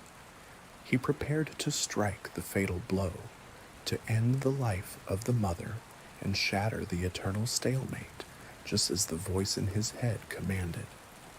But before the heavy blade could fall, Aline slowly raised her head and looked upon him. She did not raise a hand in anger, nor did she conjure a shield of hardened light to defend herself. Instead, she looked into the eyes of the tragic hero with a profound, weeping pity. In a voice that sounded like tearing silk, the exhausted mother revealed the agonizing, world-shattering truth. She told Simon that he was a puppet, a tragically manipulated pawn moving upon a board he could not possibly comprehend. She revealed that the voice whispering in the dark was not his beloved, but a cold, calculating architect from the waking world. She explained that she was not holding the painted Clair captive. Rather, she was the only force keeping her and the rest of the artificial citizens from being instantly erased into nothingness. The true enemy, she confessed, the silent architect of the grand erasure who sought to unmake the entire world and everything Simon loved, was her husband, Renoir, the god of destruction currently sealed in that absolute dark below. The revelation struck Simon with the force of a falling mountain. The heavy, violent strokes of power that the real Clair had layered over his soul suddenly felt like suffocating, unbreakable chains. The false, righteous reality he had fought so desperately to build shattered into a million jagged, irreparable pieces. He realized, in a moment of absolute, mind-breaking horror, that every drop of blood he had spilled, every terrifying monster he had slain, and every step he had taken up the spire had only served to weaken the mother and hasten the destruction of his beloved. He had been masterfully manipulated into becoming the very weapon that would doom them all. A suffocating, bottomless despair washed over the tragic hero. The blinding, radiant hope of saving his love was instantly extinguished, violently replaced by a dark, consuming rage that completely defied all human reason. The betrayal was so absolute, so fundamentally cruel in its execution, that it shattered his sanity entirely. Filled with an unfathomable rage and a sorrow far too heavy for any mortal heart to ever bear, Simon turned his back on the weeping mother at the peak.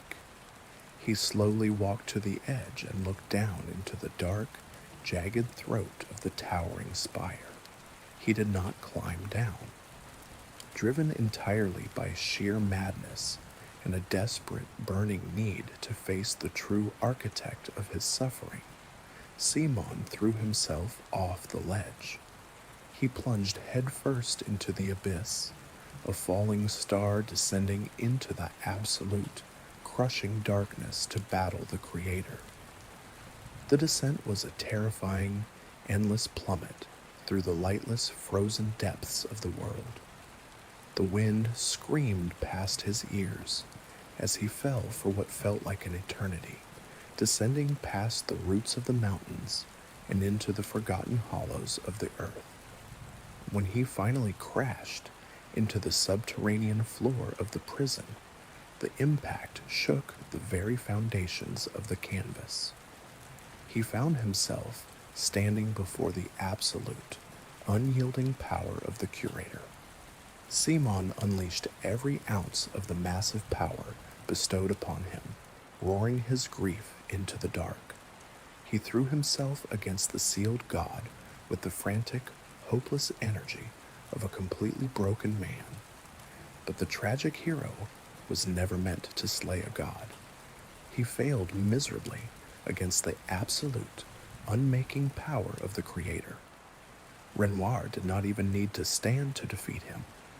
The dark, tectonic force of the Father's magic easily crushed Simon's desperate offensive, wrapping around his mind and violently tearing away whatever fragile remnants of sanity still clung to his soul.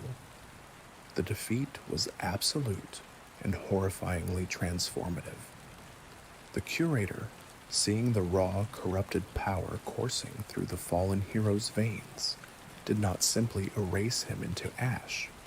Instead, he molded the broken man into something far worse.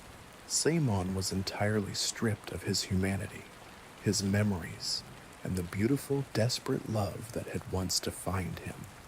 He was reduced to a hulking, soulless guardian, permanently bound to the dark, tasked with protecting the very prison of the monster he had sought to destroy. He became a tragic, terrifying monument to the cruelty of the Shadow War. As the guardian of the deep, his form was twisted into a colossal nightmare of darkened, fused armor and pulsing necrotic energy. He became one of the most powerful and feared entities within the entire painted world, boasting tens of millions of measures of vitality. He was granted the terrifying, parasitic ability to directly absorb the chroma of any enemy foolish enough to venture into the dark, violently turning their very life force against them.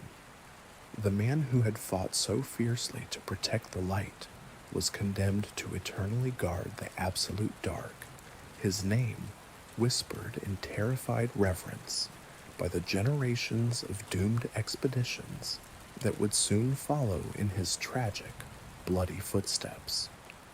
The transformation of the tragic hero at the absolute bottom of the fractured world was only the beginning of the Father's grand, terrifying defensive architecture. Deep within the crushing, lightless expanse of the subterranean prison, the Curator possessed an absolute, analytical understanding of the canvas and its fundamental magical economy. He realized that simply allowing the relentless process of the grand erasure to dissolve the artificial citizens into ash was tactically insufficient. When a painted life was destroyed by the creeping void, its vital essence, the glowing liquid energy known as chroma, did not simply cease to exist. It drifted upon the wind, completely free to be slowly drawn back up to the peak of the stone monolith, where it could eventually return to the Paintress and replenish her fading strength. To ensure the absolute success of his campaign to starve his wife's power and force her awakening, Renoir needed to permanently intercept and monopolize this returning flow of magical energy. He needed massive, impenetrable vaults to hoard the lifeblood of the world. Utilizing his dark, unmaking authority, the father sculpted colossal, terrifying entities from the very bedrock of the shattered continent. These gargantuan beasts became known in the fearful, whispered legends of the doomed human expeditions simply as the axons. Functionally, these towering monstrosities operated precisely as Renoir intended. The axons acted as massive, living chroma storage banks, absorbing the latent magic of the world and growing in unfathomable power. Simultaneously, they were strategically placed across the treacherous geography of the canvas to serve as lethal, insurmountable trials for any future expeditions that dared to march toward the center of the world. They were the ultimate gatekeepers of the apocalypse, mountains of flesh and magic designed to crush human hope. Yet Renoir, despite his terrible new mantle as the god of destruction, remained fundamentally and inescapably an artist at his core. He did not simply conjure random, mindless beasts from the ether. Psychologically and symbolically, every single axon he sculpted was a deeply tragic, agonizing portrait. Each colossal entity was a distorted, heartbreaking interpretation of his very own family members, dark monuments built of stone and sorrow to help him cope with his profound, inescapable trauma. To travel across the ruined continent and look upon the axons was to walk through a gallery of a father's broken heart, staring at the physical manifestations of the grief that had torn his family apart. The most jarring and psychologically horrific of these manifestations was located in the sprawling, fractured waters to the east. This region was known as the Archipelago of Visages, a massive, island-spanning axon that served as the dark reflection of his fallen middle son, Verso. When one set foot upon the shores of this archipelago, they did not find a cohesive, natural landscape. Instead, they stepped into a highly unstable, deeply unnerving ecosystem that was entirely divided into extreme, fractured emotional biomes. The Archipelago of Visages was a geographical representation of a shattered mind. In one sector, travelers would find themselves trapped in the suffocating territory of joy. Here, the flora was an aggressive, blindingly vibrant neon, and the pathways were choked with manic wooden mannequins dancing in a terrifying, unending frenzy, their painted smiles stretched so wide the wood began to splinter and bleed. But step across an invisible boundary, and the vibrant colors would instantly violently shift into the territory of anger. The soft grass dissolved into jagged rock and rivers of boiling, hateful lava, guarded relentlessly by heavy, mask-shielded knights driven by a mindless, consuming fury. And just beyond the fire lay the territory of sadness, a biome of perpetual, gloomy twilight and weeping skies, inhabited only by small, mournful flying creatures that wailed like abandoned children in the dark. This violent, constant shifting between extreme, isolated emotions was a profound, devastating metaphor.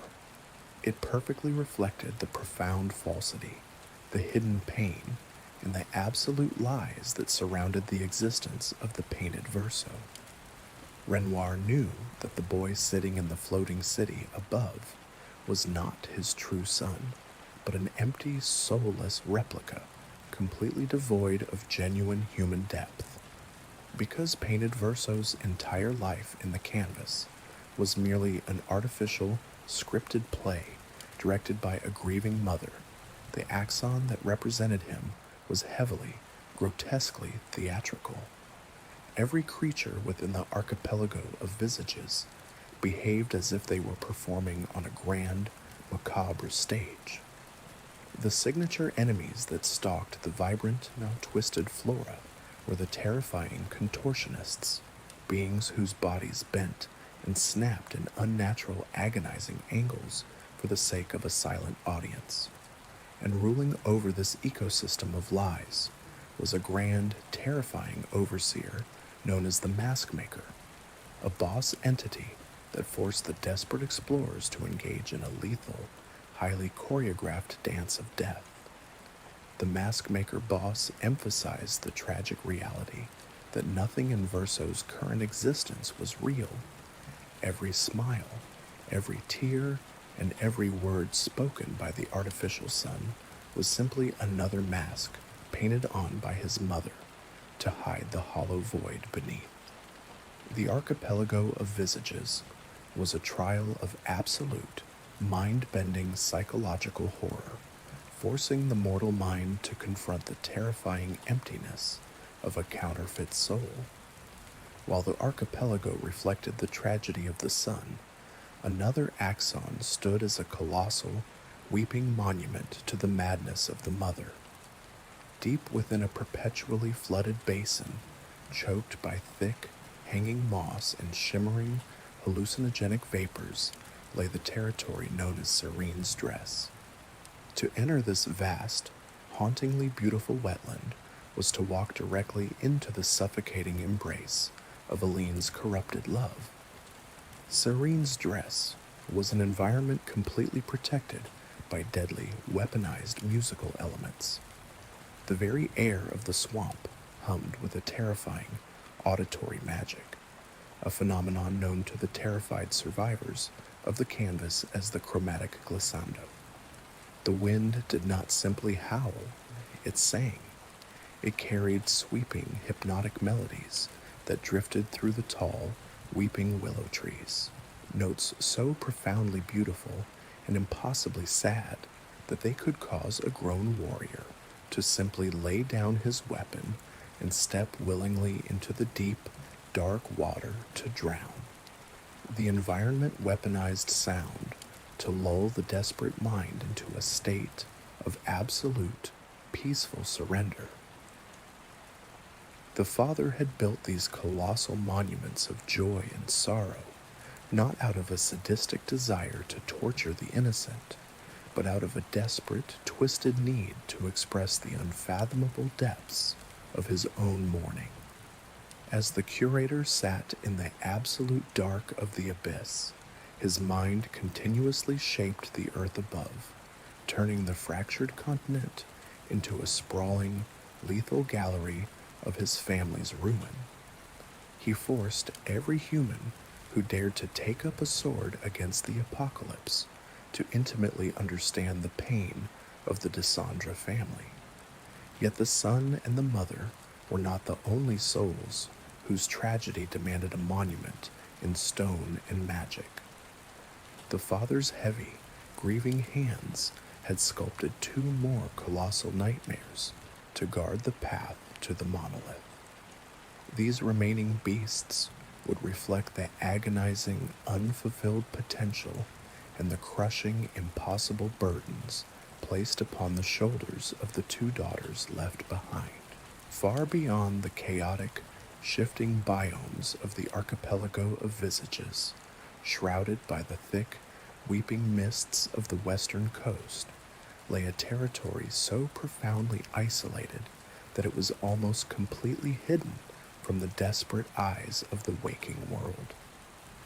This secret expanse was entirely inaccessible by standard means of travel across the fractured continent. The jagged cliffs dropped sharply into a churning, fathomless sea of dark paint, creating a physical void that no mortal leap could cross. To even breach the perimeter of this deeply melancholic realm, a traveler required the assistance of the mythical flying teddy bear, the comforting, lumbering entity born from the fallen sun's childhood, to physically carry them over the treacherous, yawning chasms of the painted sea. Once the fog finally parted, carried away by the downdraft of the massive beast's flight, it revealed a staggering, impossible verticality. This was the hidden territory known as the Reacher. The sky here was not a vibrant cerulean, nor was it the bruised, angry violet of the old city. It was a pale, washed-out twilight, reminiscent of a beautiful dream slowly fading upon the moment of waking. The architecture of the Reacher completely defied all logical grounding or structural purpose. It was a dizzying, endless labyrinth of impossibly tall climbing structures, precarious wooden scaffolding, and thousands upon thousands of steps. These grand, sweeping staircases did not lead to opulent manors or fortified castles. They simply spiraled upward, climbing desperately and endlessly into the empty, pale sky. Interspersed among these staggering heights, tied to the wooden railings of the latter areas, were fragile, vibrant balloons.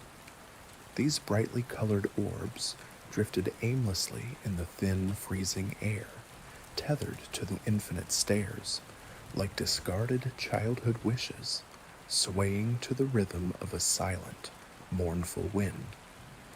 The father, sitting in the suffocating darkness of his subterranean prison, had carved this hidden, reaching expanse to serve as a profound, agonizing monument to his youngest daughter, Alicia. In the harsh, unforgiving reality of the waking world, Alicia was a survivor forever defined by her horrific trauma.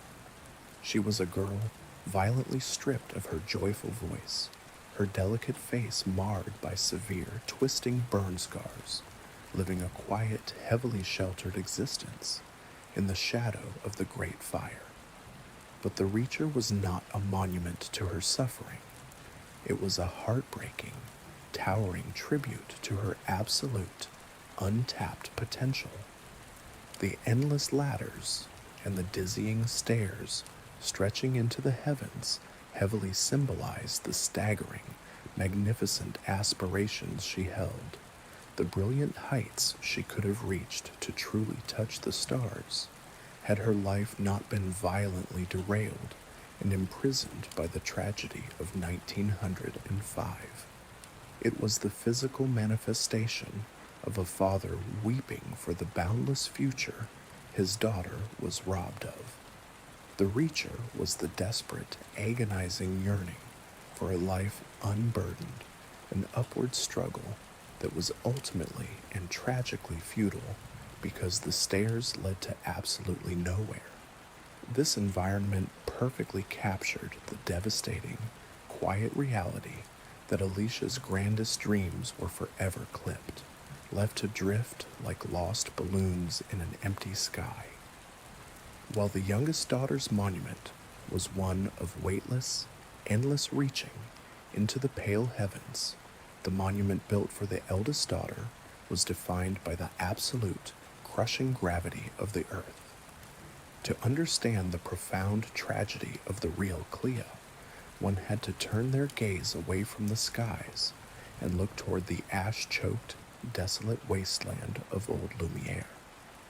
There, amidst the twisted, melted architecture and the perpetual, suffocating twilight of the ruined city, lay the most physically imposing and grotesquely tragic of all the Father's colossal creations. This was the massive, unmoving entity known as the Hauler. The Hauler was not a beast that prowled the shadows, nor was it a monster that actively hunted the desperate survivors of the canvas. By the time the modern era of our story unfolds, the Hauler is already entirely dead. It is a gargantuan, rotting corpse. It was this exact, magnificent creature that the tragic hero Simon had been maliciously tricked into slaughtering during the chaotic, bloody days of the very first expedition. The real Clea, manipulating the painted world from the safety of her quiet study, had directed her beloved pawn to strike down the very monument her father had built in her honor. The physical form of the Hauler was staggering, an affront to the natural scale of the world. It was a beast of such immense, impossible proportions that its fallen body resembled a small mountain range of hardened muscle, petrified bone, and darkened chroma. But the true stomach-turning horror of this entity lay upon its massive, broad back. The Hauler did not simply carry a heavy shell or a mane of thick fur. It was eternally violently burdened with the physical weight of an entire ruined city. Great stone pillars, shattered cathedrals, and rows of collapsed Belle Époque townhouses were literally fused deep into its flesh, the stone and tearing at its skin and bowing its gargantuan spine. Even in absolute death, its colossal hands were dug deeply into the ash-choked earth, its muscular arms locked in a state of eternal, agonizing exertion. The creature's posture suggested that it had died trying to drag the impossible weight of the ruined world forward just one more agonizing inch. The Curator had sculpted this magnificent, broken beast to serve as a perfect, unflinching metaphor for the crushing expectations placed upon Clea's shoulders. From the very moment she was born into the prestigious Descendre family, the eldest daughter was never allowed to simply be a child. She was forced to be an exceptional, generational talent, an artistic prodigy who was expected to flawlessly carry the immense, overwhelming legacy of the entire clan. Her worth was entirely measured by the weight she could bear. When the unnatural fire consumed their home, and the mother and father abandoned the waking world to wage their apocalyptic war inside the canvas, that heavy, invisible burden multiplied 1,000-fold. The real Clea was left entirely alone to carry the survival of her shattered family. She was forced to forfeit her own personal life, her own happiness, and her own innocence to manage a global shadow war against the Writers' Guild, while simultaneously orchestrating a catastrophic magical intervention. The Hauler represented the horrifying reality that the Descendre family had treated Cleis not as a beloved daughter, but as a sacrificial beast of burden. The ruined city fused to its back was the collapsing family legacy, a massive, agonizing weight that had slowly, systematically crushed the light out of her life. To look upon the dead, rotting eyes of the Hauler in the ruins of Old Lumière was to intimately understand that Clea had been emotionally dead long before the Shadow War ever reached its climax, smothered entirely by the sheer, terrifying gravity of what she was expected to carry. These 4 colossal axons, the manic, highly theatrical masks of the archipelago of visages, the drowning, toxic lullabies of Serene's dress, the futile, heartbreaking stares of the Reacher, and the crushing dead weight of the Hauler, stood as the absolute pillars of the Father's defensive architecture. They were massive reservoirs of magical energy, designed to hoard the lifeblood of the world, but they were also profound, lethal psychological tests.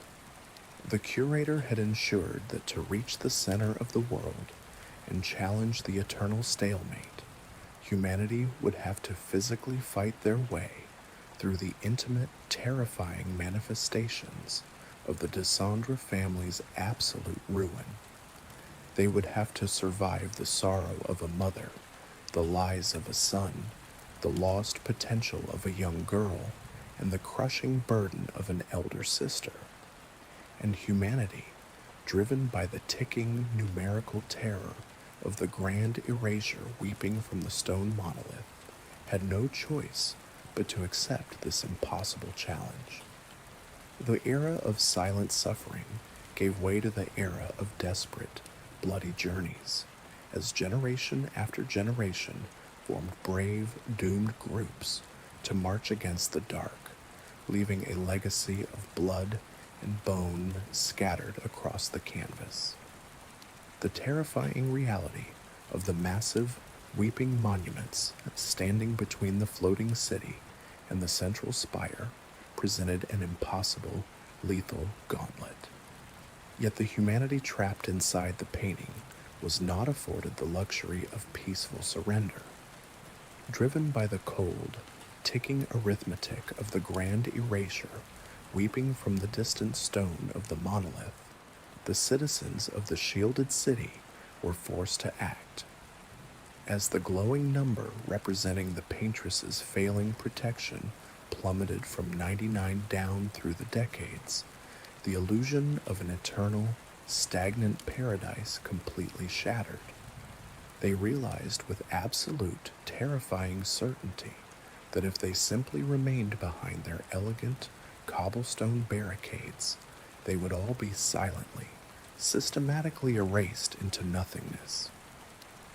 The era of passive, terrified suffering violently gave way to the era of the desperate, bloody expeditions. Faced with the eternal, creeping catastrophe of the grand erasure, the surviving humanity continuously formed heavily armed, desperate groups to march you out of the protective dome. Their singular, impossible mission was to navigate the fractured, monster-choked continent, reach the colossal stone monolith at the center of the world, and violently destroy the Paintress, whom they falsely believed was the architect of their doom. The naming convention of these doomed vanguard units was a grim reflection of the Mother's failing magic. The very first unit, born in the immediate, chaotic aftermath of the world tearing apart, was designated Expedition Zero, representing the initial age cycle of 100. Following that tragic, inaugural failure, the subsequent expedition numbers directly corresponded to the age of the Grand Erasure for that specific year.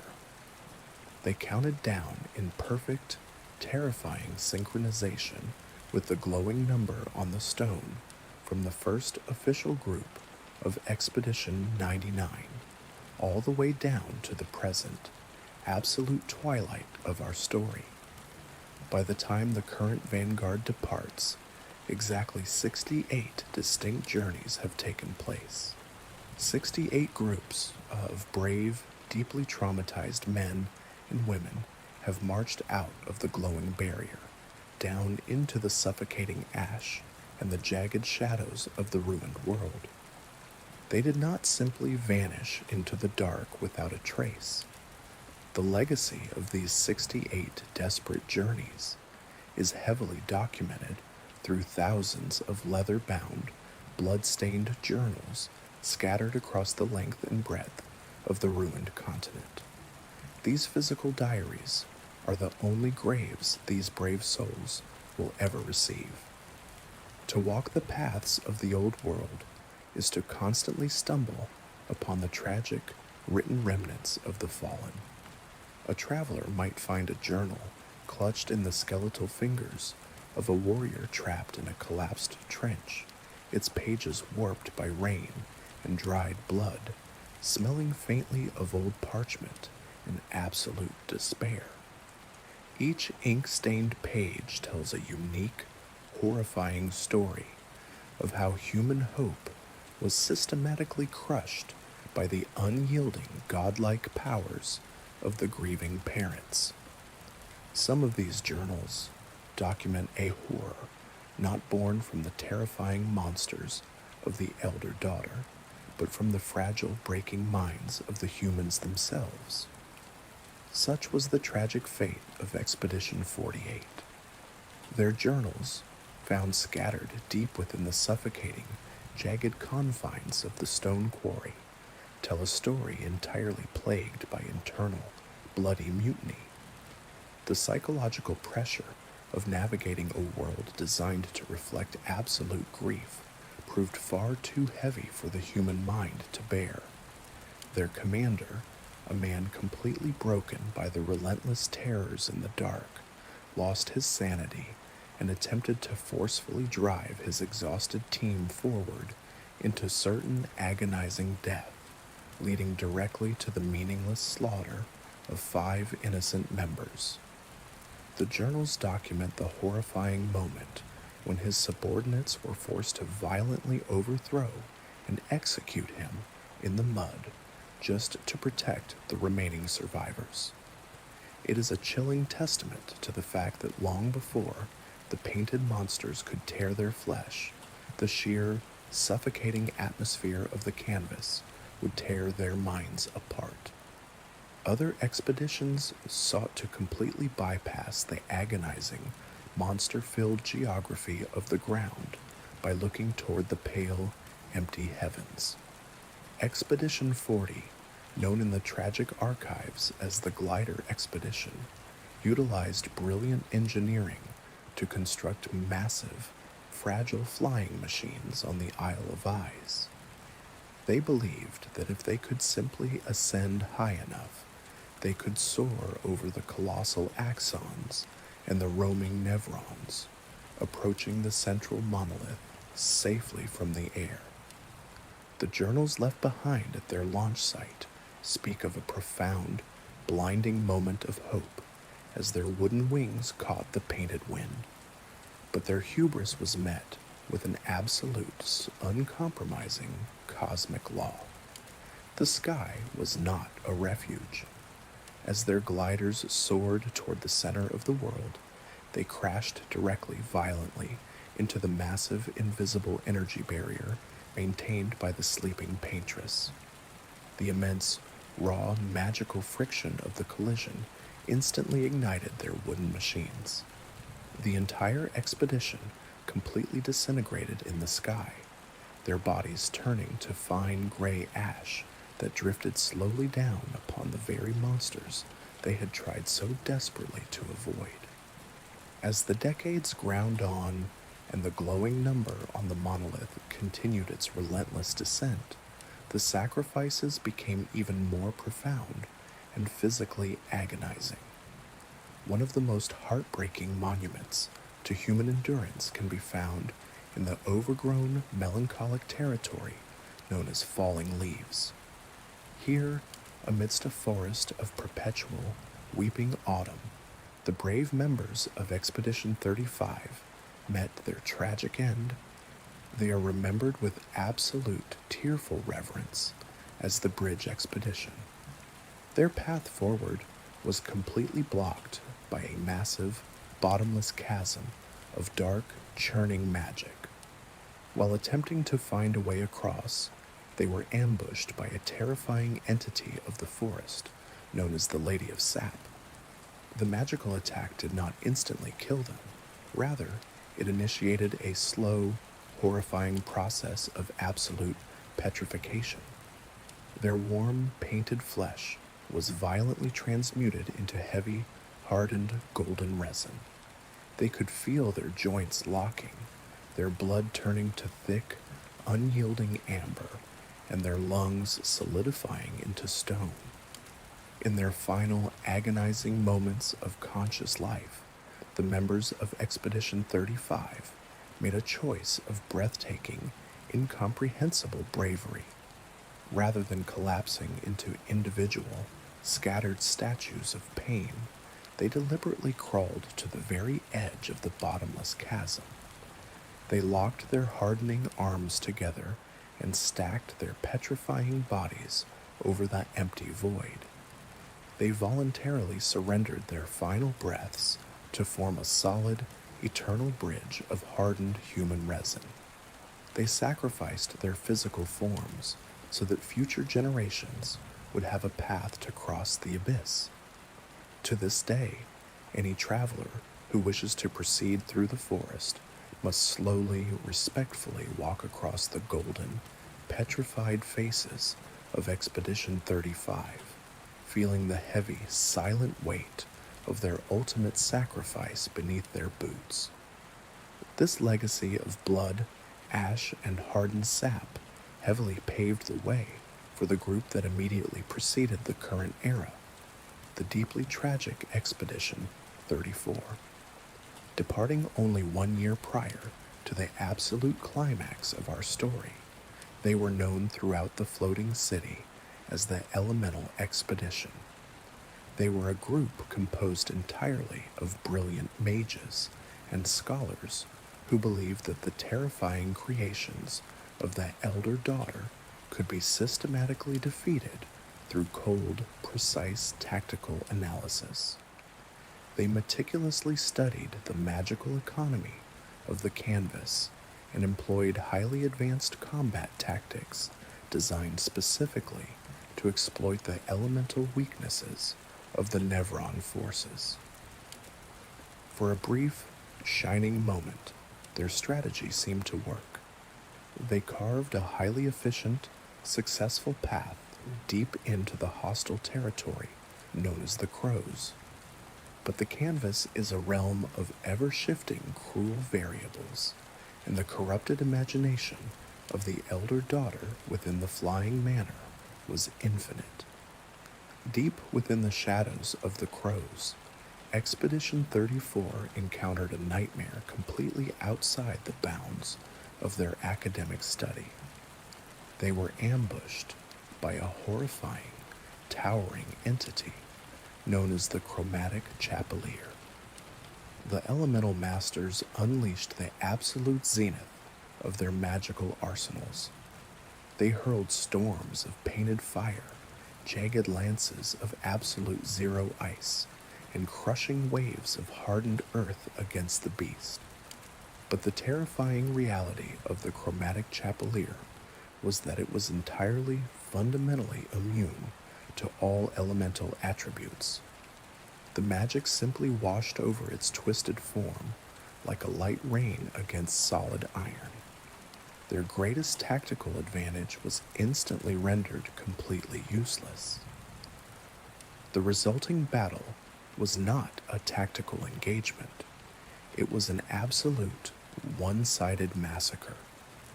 The elemental mages were slaughtered in the dark, their brilliant minds and carefully managed magical reserves entirely failing to protect them from the sheer, raw physical brutality of the canvas.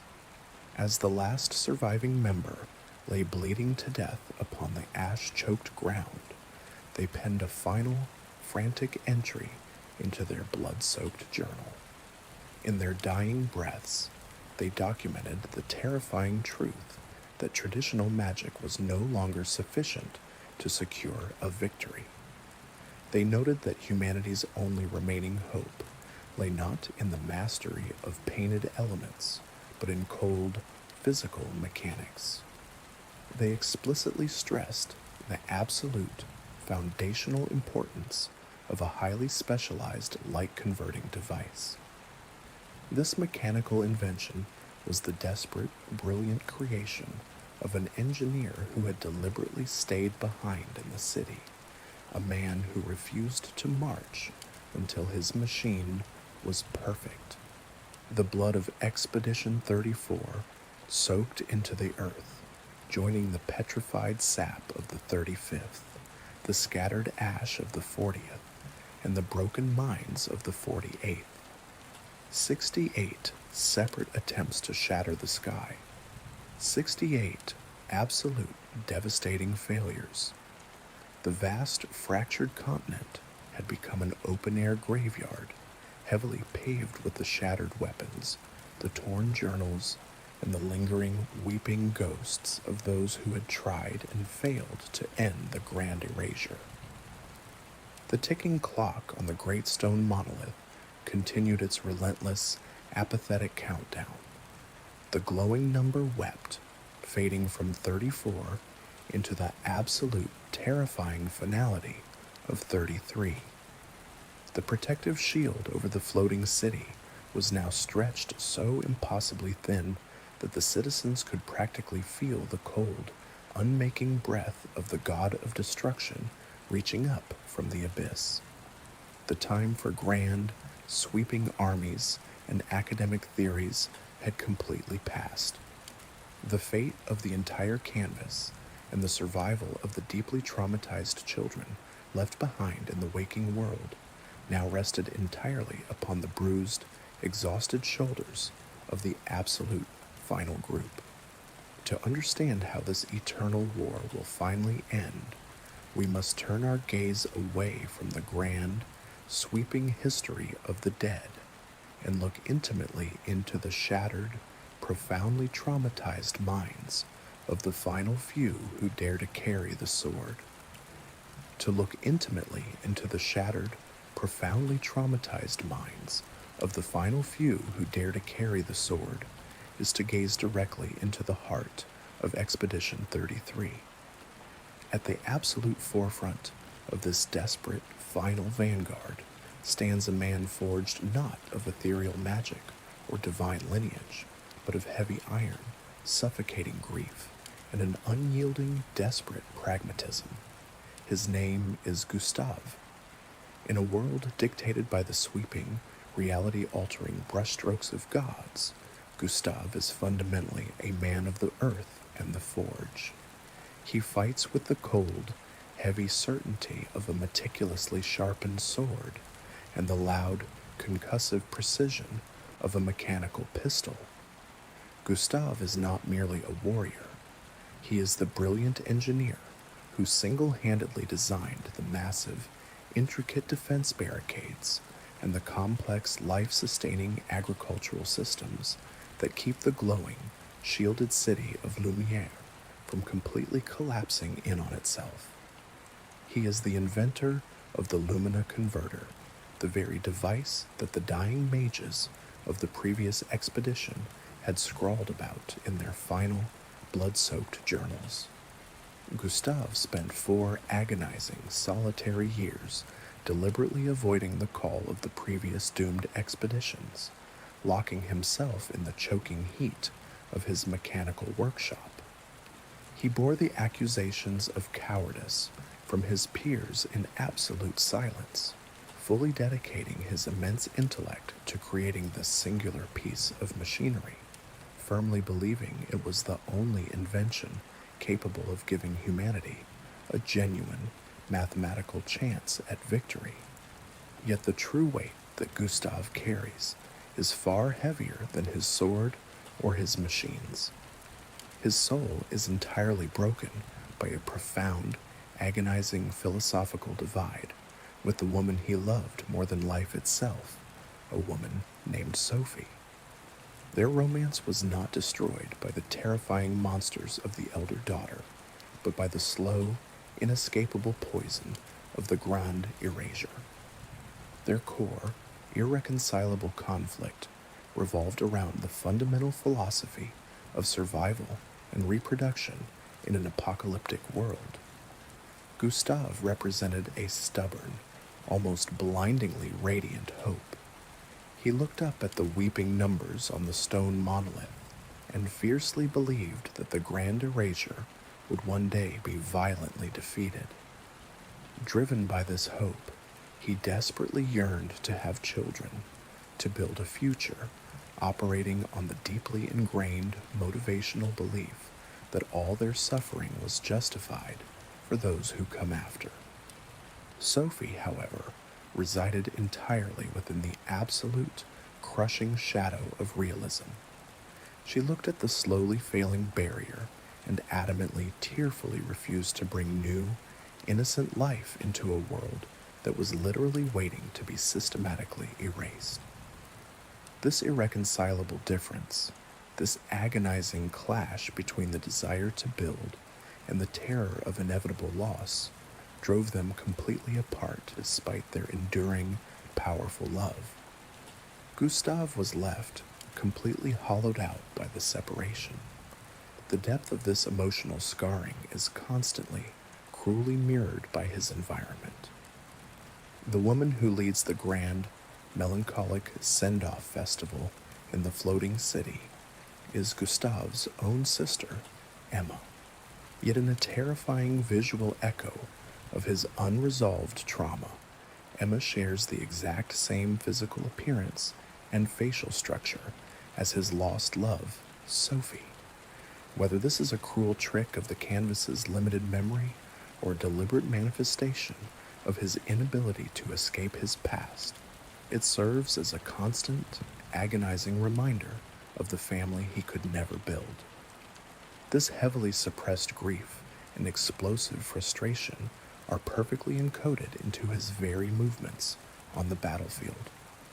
Gustave's combat mechanics require him to actively accumulate mechanical energy during a fight, a grueling process of building tension to achieve a state known as overcharge.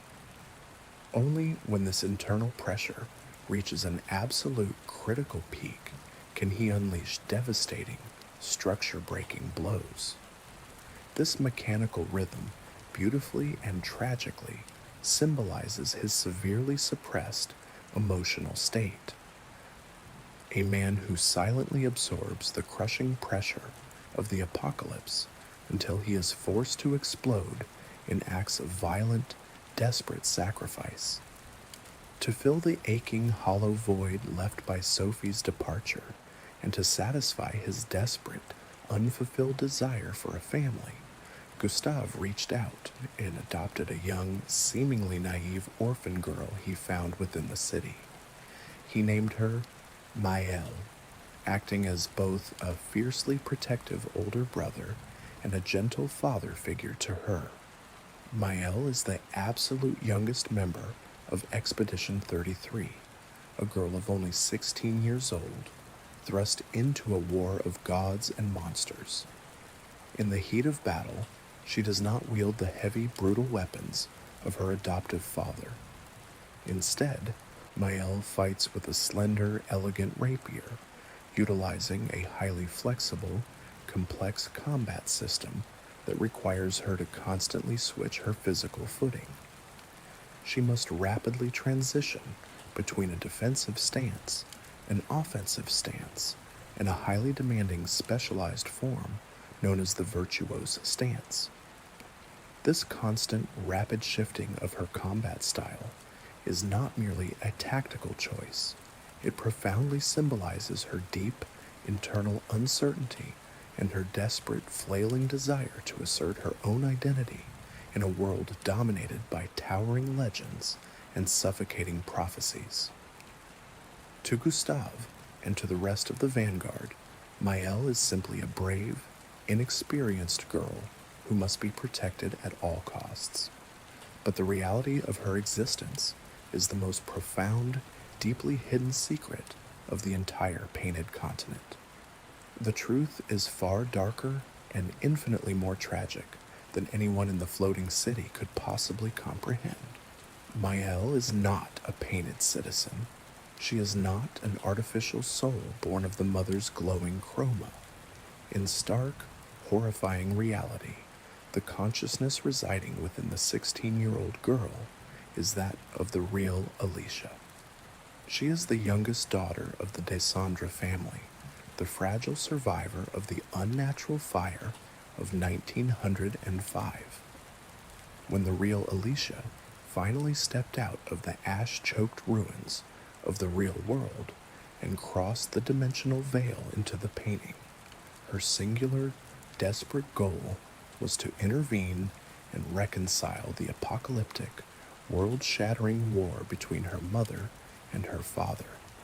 However, Her mortal mind was completely unprepared for the terrifying metaphysical environment of the canvas. The transition was catastrophically flawed. Upon entering the painted world, the massive, overwhelming ambient pressure of the raw chroma violently overwrote her fragile mortal consciousness. It acted as a blinding, magical deluge that completely wiped away her memories, erasing the horrific knowledge of her lineage and her purpose, and causing her to be entirely reborn within the illusion as the innocent, unburdened child named Maëlle. From a psychological perspective, this magical amnesia is not a curse, but the ultimate, flawless defense mechanism. In the harsh, gray, waking world, Alicia is a girl physically and mentally ruined by trauma. Her face and body are covered in severe, twisting burn scars that cause her constant agony. She has lost an eye to the falling debris, and her throat was so thoroughly damaged by the unnatural smoke that she was rendered completely mute, unable to ever speak a single word of her profound sorrow. Most devastatingly, she is eternally consumed by the monstrous guilt of believing she was the sole reason her beloved older brother, Verso, was crushed and burned to death. Therefore, the entirely fabricated identity of Maëlle acts as an impenetrable psychological fortress, an absolute zenith of escapism. Inside the painting, beneath the glowing dome of the new city, she is perfectly whole. As Maëlle, she possesses flawless, unblemished skin. She has two clear, bright eyes to see the cerulean sky. She has a beautiful, clear voice that can laugh, sing, and call out to her adoptive father, Gustave. And most importantly, the illusion allows her to exist in a world where she can walk alongside the painted replica of her older brother, completely unaware that he is merely a hollow facsimile created by her mother. She has traded the agonizing, unbearable truth of her reality for a warm, comfortable lie. When Maëlle fights, and she successfully pushes herself into the highly demanding virtuose stance, her rapier erupts with an immense burst of power, dealing a staggering 200% of her normal damage. This sudden, awe-inspiring surge of lethal grace is not simply the result of rigorous physical training. It is the terrifying, latent reflection of the absolute, untapped potential of a true, real-world master painter slumbering deep within her artificially wiped mind. She is a literal god of creation, wandering the cobblestone streets, pretending to be a fragile mortal orphan. She marches toward the center of the world alongside the very brother she wept for, completely ignorant of the fact that the apocalyptic entities they are marching to destroy are her own grieving mother and father. The tragic irony of Expedition 33 is built upon this profound, fragile lie. Gustave fights to secure a future for a daughter who is secretly a god, while Maëlle fights to protect a life that is entirely built upon the violent erasure of her own true self. And they are not the only members of the vanguard, carrying the crushing weight of hidden, unbearable legacies into the dark. Walking beside the heavy footsteps of the engineer and the agile, disguised grace of the youngest daughter are two women whose souls have been equally heavily sculpted by the unforgiving cruelty of the canvas. They are entirely distinct in their methodologies and their outward demeanors, yet they are bound together by the profound, invisible chains of familial trauma. The first of these two women is Lune, a brilliant, highly disciplined elemental mage who carries the suffocating weight of an inherited academic crusade. Lune does not fight with the raw, explosive mechanical rage of the engineer, nor does she possess the fluid, instinctive swordsmanship of the disguised orphan, Her power is born of cold, unyielding intellect and a lifetime of rigorous, joyless study. She is the direct descendant of the renowned researchers who comprised Expedition 46, a vanguard group that ventured into the dark years before the current timeline. Her mother, a brilliant scholar named Brigitte, fought a terrifying monster of the canvas for 4 agonizing days and nights to save her comrades before eventually succumbing to a fatal infection, using her dying breaths to pass the monumental mission of deciphering the fundamental laws of the canvas down to her daughter. However, the tragedy of Lune's existence began long before her mother marched to her death. Throughout her entire life, Lune was never truly allowed to be a daughter. She was forced to be a highly efficient research tool for her parents. This subtle, insidious form of emotional cruelty is perfectly and horrifyingly revealed by the very names her parents bestowed upon their 3 children. They named their offspring Sol, representing the radiant sun, Lune, representing the pale moon, and Stella, representing the distant star. This naming convention was not born of poetic affection, but deeply reflected their profound, absolute obsession with cosmic laws and celestial mechanics over any genuine, warm, familial love. Her parents viewed their children as academic variables rather than beating hearts. Because her parents were claimed by the grand Erasure when she was young, Lune was violently robbed of her childhood.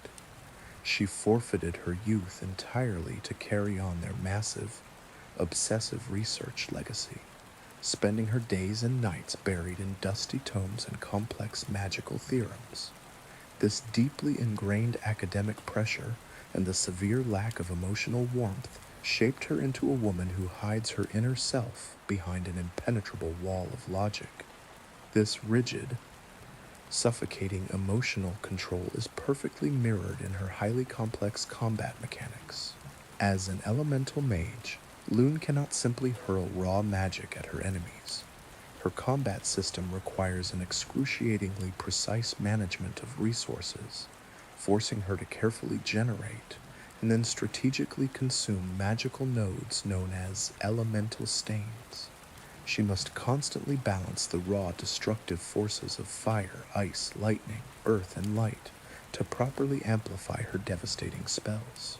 To cast a spell of fire, she must vividly recall the sensation of heat while forcefully clamping down on any genuine passion. To summon the biting ice, she must embrace an absolute physical detachment. This highly complex resource management system is a profound symbol of her academic erudition and her absolute ironclad emotional control. She is a woman who micromanages the very elements of creation because she is terrified of losing control over her own heart. It is only in the quiet, fleeting moments of respite, during the dark hours spent at the night camp, that the heavy armor of the researcher begins to show hairline fractures. Through quiet, tentative interactions with the painted version of Verso, a subtle romance slowly begins to blossom. In the presence of the cynical, artificial boy, Lune slowly begins to shed her heavy, suffocating shell of inherited responsibility, gradually learning to cherish the simple, unstructured beauty of human freedom. She learns that a life completely defined by the expectations of the dead is a life not truly lived. Walking alongside the cold, calculated logic of the elemental mage is a woman who projects the exact opposite aura. This is Seal, a humble farmer who eventually took up the mantle of a teacher within the floating city. Unlike the rest of the vanguard, who wear their exhaustion and their terror upon their faces, Seal always wears a warm, comforting smile. She speaks with a soft, gentle cadence, and she navigates the horrors of the fractured continent with an aura of someone who has serenely, completely accepted the inevitability of her own death. To the untrained observer, her optimism in the face of the apocalypse is inspiring. But beneath that radiant, unshakable facade lies the most devastating, physically agonizing tragedy among the entire cast of the expedition. Seal's descent into the abyss did not begin with the monsters of the canvas, but with the quiet, mundane cruelty of a tragic accident. She was completely devoted to her husband, a man named Pierre. In a world heavily steeped in poetic metaphors, the name Pierre translates in the old tongue to stone, serving as a cruel, horrifying metaphor for sinking in absolute immobility. Following the sudden, tragic death of her husband, the radiant farmer was completely broken. The light vanished from her eyes, and the sheer, suffocating weight of her grief drove her completely mad. Driven by an overwhelming desire to reunite with the stone that anchored her life, Seal attempted suicide. She walked out into the cold, dark, churning waters of the painted sea, allowing the heavy waves to pull her under, deliberately drowning herself to escape the unbearable pain of her reality. Her suicide attempt ultimately failed when she was discovered and miraculously rescued from the dark water, pulled back to the harsh shores of the living. But the cruelest twist of fate was waiting for her upon her awakening. The ultimate, unfathomable tragedy was that she did not know she was pregnant when she walked into the sea. The severe oxygen deprivation and the violent asphyxiation she suffered beneath the crushing waves had claimed the fragile life of her unborn baby. When Seal awoke, she found herself trapped in a living nightmare, far worse than the drowning she had sought. She was forced to endure a surgical procedure to remove the consequences of her own desperate act. The large, jagged scar that runs deeply down her abdomen is not a proud battle wound earned while fighting the horrors of the old world. It is the permanent, agonizing mark of the surgical operation performed to extract her deceased fetus. This is the horrifying truth behind her warm, constant smile. Seal smiles at the towering monsters and the failing sky, because she has already experienced a hell far worse than anything the god of destruction could possibly conjure. She has lost her husband, and she has murdered her own unborn child through her own desperate grief. The absolute agonizing pain and the unbearable, crushing guilt of this reality are perfectly encoded into the very way she fights. Seal does not wield a noble sword or a complex magical staff. She fights with a massive, heavy agricultural scythe, an instrument of the harvest repurposed for slaughter. Her entire combat system is entirely based upon two deeply metaphorical states of being, the state of foretell and the state of twilight. When the battle begins, Seal fights defensively, carefully applying magical stacks of foretell to her enemies. This slow, methodical buildup profoundly symbolizes the heavy, unresolved psychological burdens she carries, reflecting the way she desperately suppresses her immense grief behind her teacher's smile. She holds the pain in, letting the dark pressure build within her soul. But when the pressure reaches a critical threshold, Seal violently shifts into the twilight state. In this terrifying, explosive phase of combat, the delicate boundary between life and death completely blurs. She sheds her defensive posture, and her damage output massively erupts outward, heavily amplified by the accumulated charges of the sun and the moon that she has gathered. The most chilling aspect of this twilight state is the terrifying vulnerability she willingly accepts. To achieve this absolute destructive power, Seal is entirely willing to take double the normal amount of damage from her enemies. She intentionally lowers her guard and invites the blades and the claws of the monsters to tear into her flesh. This is not a tactical error. It is an accurate, deeply disturbing reflection of her severely self-destructive mindset. It showcases her absolute chilling apathy toward her own survival after losing absolutely everything. When she swings her scythe in the twilight state, she is not fighting to save her own life. She is desperately trying to punish the world, while secretly praying that the next blow she receives will finally be the one to send her back into the dark water, allowing her to rest with the family she destroyed. The elemental mage imprisoned by the academic expectations of her dead parents, and the smiling farmer fundamentally broken by the unimaginable guilt of her own survival. These two women march forward into the ash-choked ruins of the fractured continent, their individual tragedies contributing to the immense collective sorrow of Expedition 33.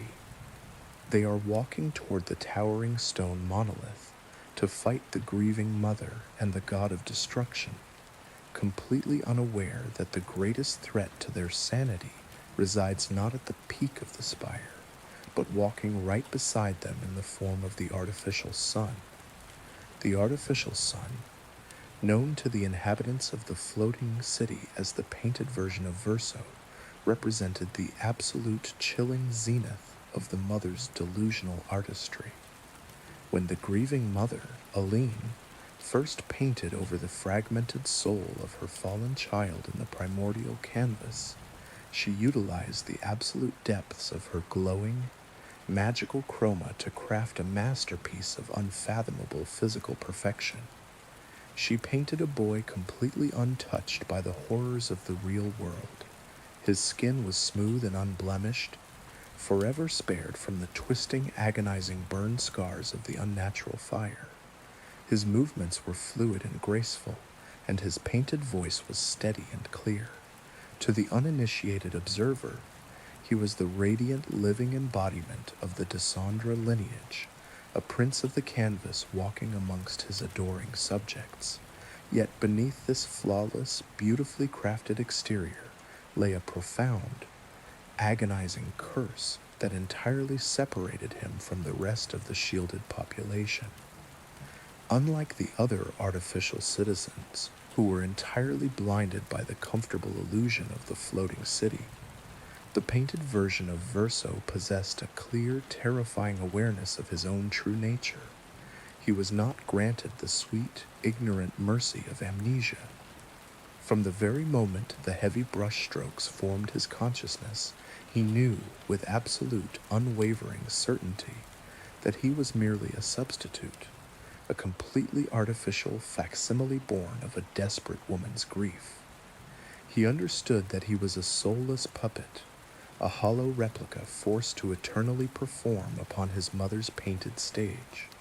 He possessed a vast library of warm, comforting memories, memories of playing in the sunlit gardens of the real-world estate, of laughing with his older sister Clea, of being held by his father Renoir. But the terrifying horror of his existence was the constant, creeping knowledge that none of these memories actually belonged to him. They were implanted, meticulously painted onto his artificial mind to complete the illusion. He would often stare at his own hands, searching for the warmth of true human blood, but feeling only the cold, humming current of magical chroma flowing through veins that were nothing more than carefully layered pigment. This absolute awareness bred a deep, unshakable, existential disgust within him. He perpetually harbored a highly skeptical and fiercely nihilistic attitude toward the beautiful, stagnant world he inhabited.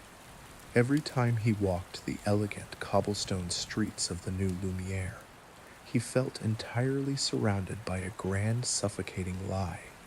He knew that the radiant sun above was merely oil paint, and that the mother sitting at the peak of the distant stone monolith was slowly, agonizingly dying in the waking world just to maintain his counterfeit breath. He despised the immortality he had been violently gifted, viewing it not as a blessing, but as an abominable affront to the natural order of life and death. This profound, hidden pain and harsh existential disgust were meticulously encoded into his very approach to survival and combat. In the ash-choked ruins of the fractured continent, The painted Verso did not fight with the explosive, heavy rage of the engineer, nor did he use the sweeping elemental magic of the scholarly mage. Instead, he utilized highly sophisticated precision weapons, moving with a cold, terrifyingly calculated efficiency. His entire combat mechanic relied heavily upon a strict, internal perfection rating scale. As he engaged the horrifying monstrosities of the canvas, this rating would continuously fluctuate, beginning from a low grade of the letter D and painfully climbing toward an absolute, flawless grade of the letter A combined with a plus sign. This rating only increased as he executed his attacks, dodged incoming blows, and parried the jagged blades of the enemy with absolute mathematical perfection. This demanding, grueling combat system beautifully and tragically mirrored his own harsh perfectionism. It was the physical manifestation of the yearning of someone who deeply knows he is not genuine, someone who feels a desperate, twisted need to constantly prove his own artificial identity through an absolutely flawless performance. He punished himself for every single mistake, viewing any misstep as a glaring reminder of his fundamental underlying illegitimacy. Despite his profound isolation and nihilistic worldview, the painted Verso did not march through the dark alone. He was accompanied by two entities deeply tied to the primordial innocence of the original canvas, serving as constant, agonizing reminders of the real boy he was designed to replace. Walking beside him was Monoko, a highly intelligent and wise member of the Gestral species. Unlike the peaceful, naive wooden mannequins that populated the early days of the painting, Monoko possessed a wild, heavily armored combat appearance, having adapted to the brutal realities of the fractured continent. Monoko offered quiet wisdom and fierce protection, acting as an anchor to a forgotten time. Hovering near them both was the mythical, deeply beloved creature known as Esqui. This giant, lumbering teddy bear was fundamentally lazy by nature, possessing a radiant, comforting warmth. However, Esqui possessed the miraculous ability to both fly through the pale, empty skies and swim across the churning, dark oceans of paint, helping the expedition traverse the incredibly treacherous, shattered terrains of the old world. The painted Verso tolerated these companions, but looking upon them always brought a sharp ache to his artificial chest. He knew that the original Verso, the brave boy who died in the fire of 1905, was the one who had truly loved Esqui. The painted Verso merely inherited the devotion of the mythical bear, wearing the affections of a dead child like a heavy, ill-fitting coat. It was this unbearable, crushing weight of illegitimacy that ultimately drove his actions. When the call for Expedition 33 echoed through the floating city, the painted Verso did not join the vanguard to achieve immortal glory, nor did he march out of a fierce, passionate hatred for humanity. His motivation was born of a profound, incredibly tragic love for a real-world family he technically did not belong to. He joined the desperate journey to the center of the world with a singular, unyielding goal: to completely destroy the Paintress.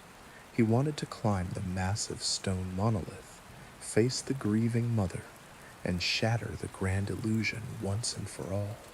He wanted to violently end his own counterfeit existence, fully prepared to allow his artificial flesh to dissolve into gray ash and completely fade away on the wind. He desired this oblivion because he knew it was the absolute only way to free his real family, his father Renoir, his mother Aline, his sister Clea, and his sister Alicia, from the toxic, stagnant illusion that had heavily imprisoned them for exactly 67 years.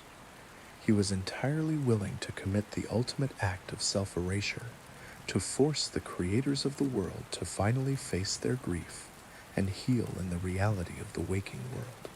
This grim, sacrificial motivation placed him on a profound, deeply unavoidable collision course with the youngest member of the vanguard.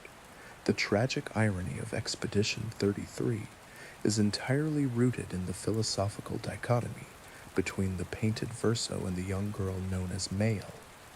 They march side by side, completely relying on one another to survive the horrors of the elder daughter's corrupted imagination. Yet their ultimate goals are absolute, fundamental opposites. The painted Verso is a complete fake, an artificial construct who desperately wants to die in order to shatter the illusion and protect the harsh truth of reality. Conversely, Male, who is secretly the consciousness of the real, traumatized Alicia, is a genuine human soul who desperately wants to live falsely, completely determined to protect the deceitful dream so she never has to face the agonizing pain of her real-world scars. This profound dichotomy forms the heavy, tragic, philosophical backbone of their entire journey. It is the ultimate manifestation of the concept of chiaroscuro, the stark, irreconcilable contrast between the light of a comforting lie and the dark shadow of a necessary truth. They carve a bloody path through the twisted axons of the father and the lethal nevrons of the elder sister, completely unaware that the final, most devastating battle will not be fought against monsters, but against each other. As the stone monolith looms ever closer, and the glowing number of 33 continues its relentless weeping, the absolute certainty of an ontological choice approaches, threatening to violently sever the fragile bond between the artificial brother who wishes to fade and the real sister who is terrified to wake. The grand, apocalyptic narrative of the canvas eventually reached its absolute, agonizing climax at the very zenith of the towering stone monolith. After an unimaginable struggle through the twisted monuments of the father and the lethal nightmares of the elder sister, the desperate, bruised members of Expedition 33 finally stood before the exhausted mother. In a battle that shook the very foundations of the painted world, the vanguard successfully dismantled the blinding, radiant defenses of the Paintress. As Aline fell, her massive glowing energy barrier completely shattered, and the heavy magical seal holding the subterranean prison was violently broken. From the crushing, absolute darkness of the abyss, Renoir, the Curator, was finally freed from his 67-year imprisonment. Standing amidst the shattered ruins of his wife's grand illusion, the god of destruction did not gloat. His heart was heavy with the profound, exhausting sorrow of a long-fought war. He immediately raised his hands, gathering the absolute, terrifying zenith of his unmaking authority. He prepared to initiate the total, instantaneous erasure of the entire canvas, a final, merciful act of oblivion designed to permanently end his family's madness and return their wandering souls to the waking world. However, in this momentous, world-ending fraction of a second, the sudden collapse of the mother's magical pressure triggered a profound internal cataclysm within the youngest member of the vanguard. The massive, overwhelming ambient chroma that had acted as a heavy, suffocating blanket over her mind rapidly began to dissolve. The flawless, completely fabricated identity of the innocent orphan girl violently shattered. Real Alicia awoke. Standing upon the jagged stone of the monolith, she regained absolutely all of her horrific, buried memories inside the physical form of Male's body. The phantom scent of burning parchment and collapsed oak from the unnatural fire of 1905 flooded her mind.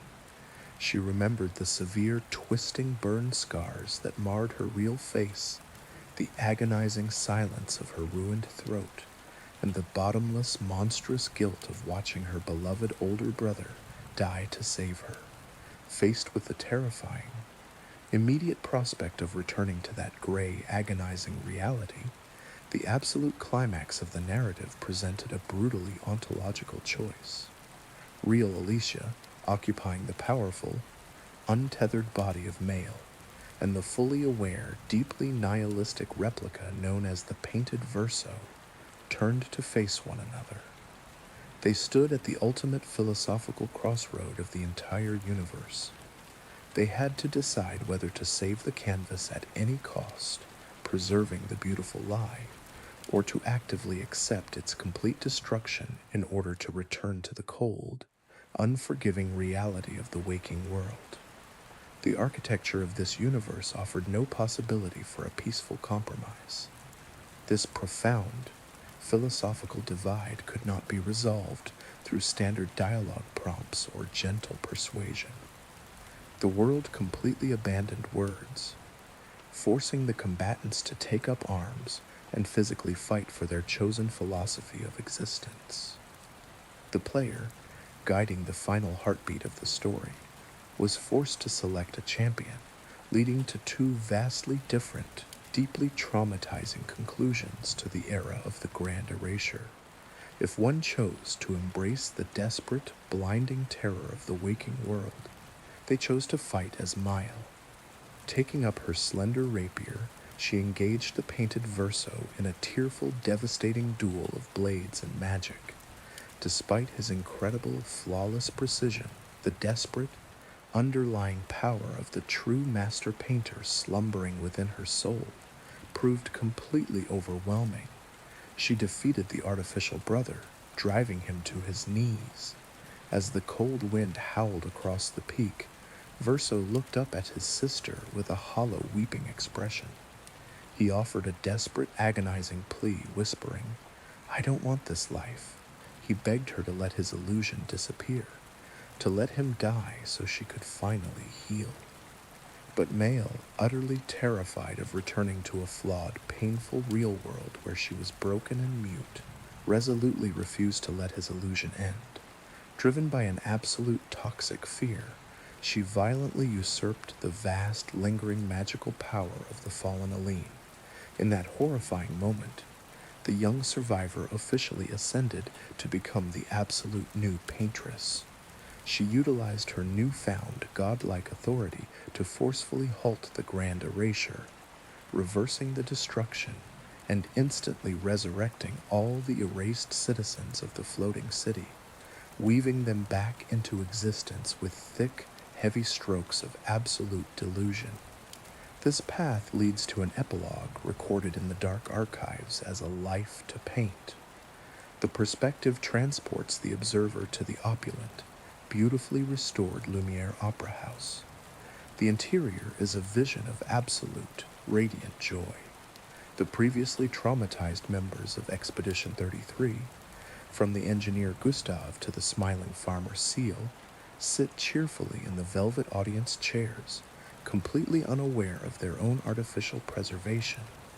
Yet the camera slowly pans to the stage, revealing a sight of unfathomable, quiet horror. The painted Verso trudges slowly toward a grand piano. His posture is slumped, and his face wears an expression of absolute agony, forced submission, and total resignation. He begins to play a haunting, perfect melody, forced to entertain the very sister who condemned him to an eternal counterfeit life. When the perspective finally shifts to the young tyrant sitting in the royal balcony, the ultimate consequence of her cowardice is revealed. Mael smiles down at the stage, but her eyes have become deeply, visibly stained with heavy, rotting pigment, exactly mirroring the fatal magical decay that had slowly destroyed her mother. Through the lens of profound narrative analysis, this is not a joyous victory. It is a profound psychological horror masquerading under the guise of happiness. The young daughter has merely repeated her mother's exact, catastrophic mistake, becoming a terrifying tyrant who completely distorts the free will of her subjects. To escape her own trauma, she has imprisoned her brother's artificial soul in an eternal gilded jail. forcing him to act as a living puppet merely to serve her selfish, unyielding delusion. Furthermore, in the ash-choked reality of the waking world, Alicia's physical body will slowly wither and die of neglect beside the painting, while her consciousness remains eternally submerged in the beautiful madness of a deity who was simply too afraid to grow up. However, the universe offers a second path, a harsh, brutal road to true liberation. If one possessed the incredible courage to look past the beautiful lie, they chose to fight as the painted Verso. Wielding his precision weapons, the artificial boy engaged the real, terrified sister. Operating on absolute mathematical perfection, he systematically dismantled her defenses and courageously defeated Male. Following the tearful, exhausting battle, Verso did not strike her down. He dropped his weapon and fell to his knees, wrapping his arms around the sobbing young girl to comfort her. In a moment of profound, transcendent wisdom from a completely artificial soul, he gently reminded her that a true artist must not hide from the dark. He told her that to truly honor the act of creation, one must live, endure, and contribute directly in the harsh, unpredictable reality of the real world. What follows is an absolute, profoundly heartbreaking sequence of farewells. Knowing that their existence is entirely dependent on the illusion, the brave members of the vanguard accept their end with staggering grace. One by one, the engineer Gustave, the academic mage Loon, the smiling farmer Seal, the magical companions Esqui and Monoko, and countless other friends step forward. Finally, the painted Verso himself walks toward the center of the fading peak. They all reach out and gently hold the hand of the quiet, empty, faceless boy, the true fragmented remnant of the fallen sun's original soul. Surrounded by absolute pure love, they peacefully surrender to the void, their painted forms fading beautifully into nothingness as the canvas slowly, finally erases. This agonizing sacrifice leads to the true, canonical epilogue, known as a life to love. The vibrant, unnatural cerulean skies of the canvas dissolve, returning the perspective entirely to the gray, melancholic reality of the waking world. The air is cold, heavy with the scent of wet earth and cleansing rain. Real Alicia awakens in her physical body, her breath catching in her scarred, silent throat. She stands up and walks out into the gray weather, finding herself standing before a simple, cold stone grave. It is the final resting place of the real Verso, the brave young man who died in the fire of 1905, but she does not stand there alone. Beside her stands her father Renoir, his shoulders slumped but his eyes finally clear. Beside him stands her mother Aline, pale and weak from her time in the velvet chair, but breathing the cold, real air. And standing with them is her eldest sister Clea, her hands finally free from the heavy, corrupted brush of the Shadow War. For the absolute first time since the devastating, unnatural fire that tore their lives apart, the Descendre family is entirely, physically reunited. They are completely devoid of their earth-shattering magical powers, their towering stone monoliths, and their resurrecting, toxic illusions.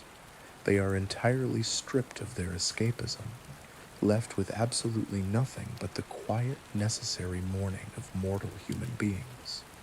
As Alicia looks through the heavy rain, she briefly sees the transparent, smiling ghosts of the expedition members waving a final, fond goodbye before vanishing forever into the mist. Though it is incredibly painful and deeply cruel to personally execute the illusory companions one has fought beside, this harsh liberation is fundamentally affirmed as the most deeply healing and canonical ending of the grand narrative. By stepping forward and stopping the father from personally erasing his son's last remaining soul fragment, the painted Verso proactively decided to end the delusion himself.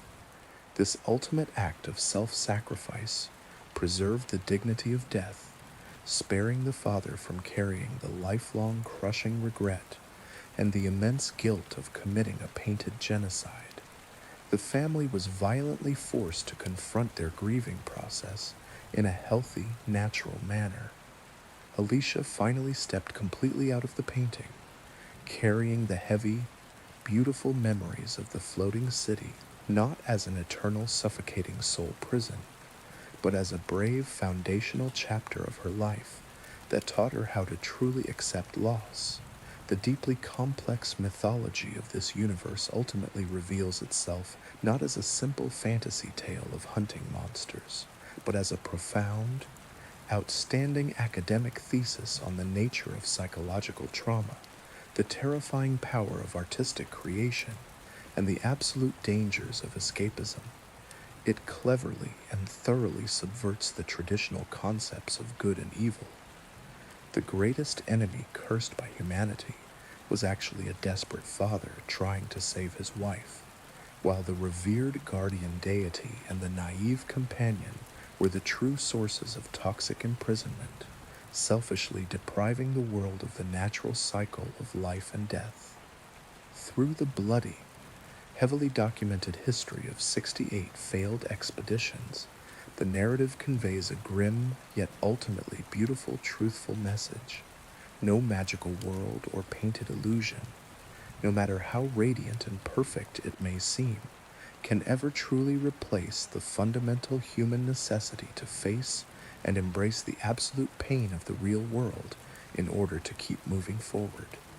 But remember, the echoes of this Gommage will shape the canvas for centuries to come, for the cycle of mortal grief and artistic hubris is never truly broken. Good night, traveler. Whatever horrors tomorrow may bring, rest now, for you have survived today. May your chroma remain steady in your dreams, and may your road lead you away from the shadows of the monolith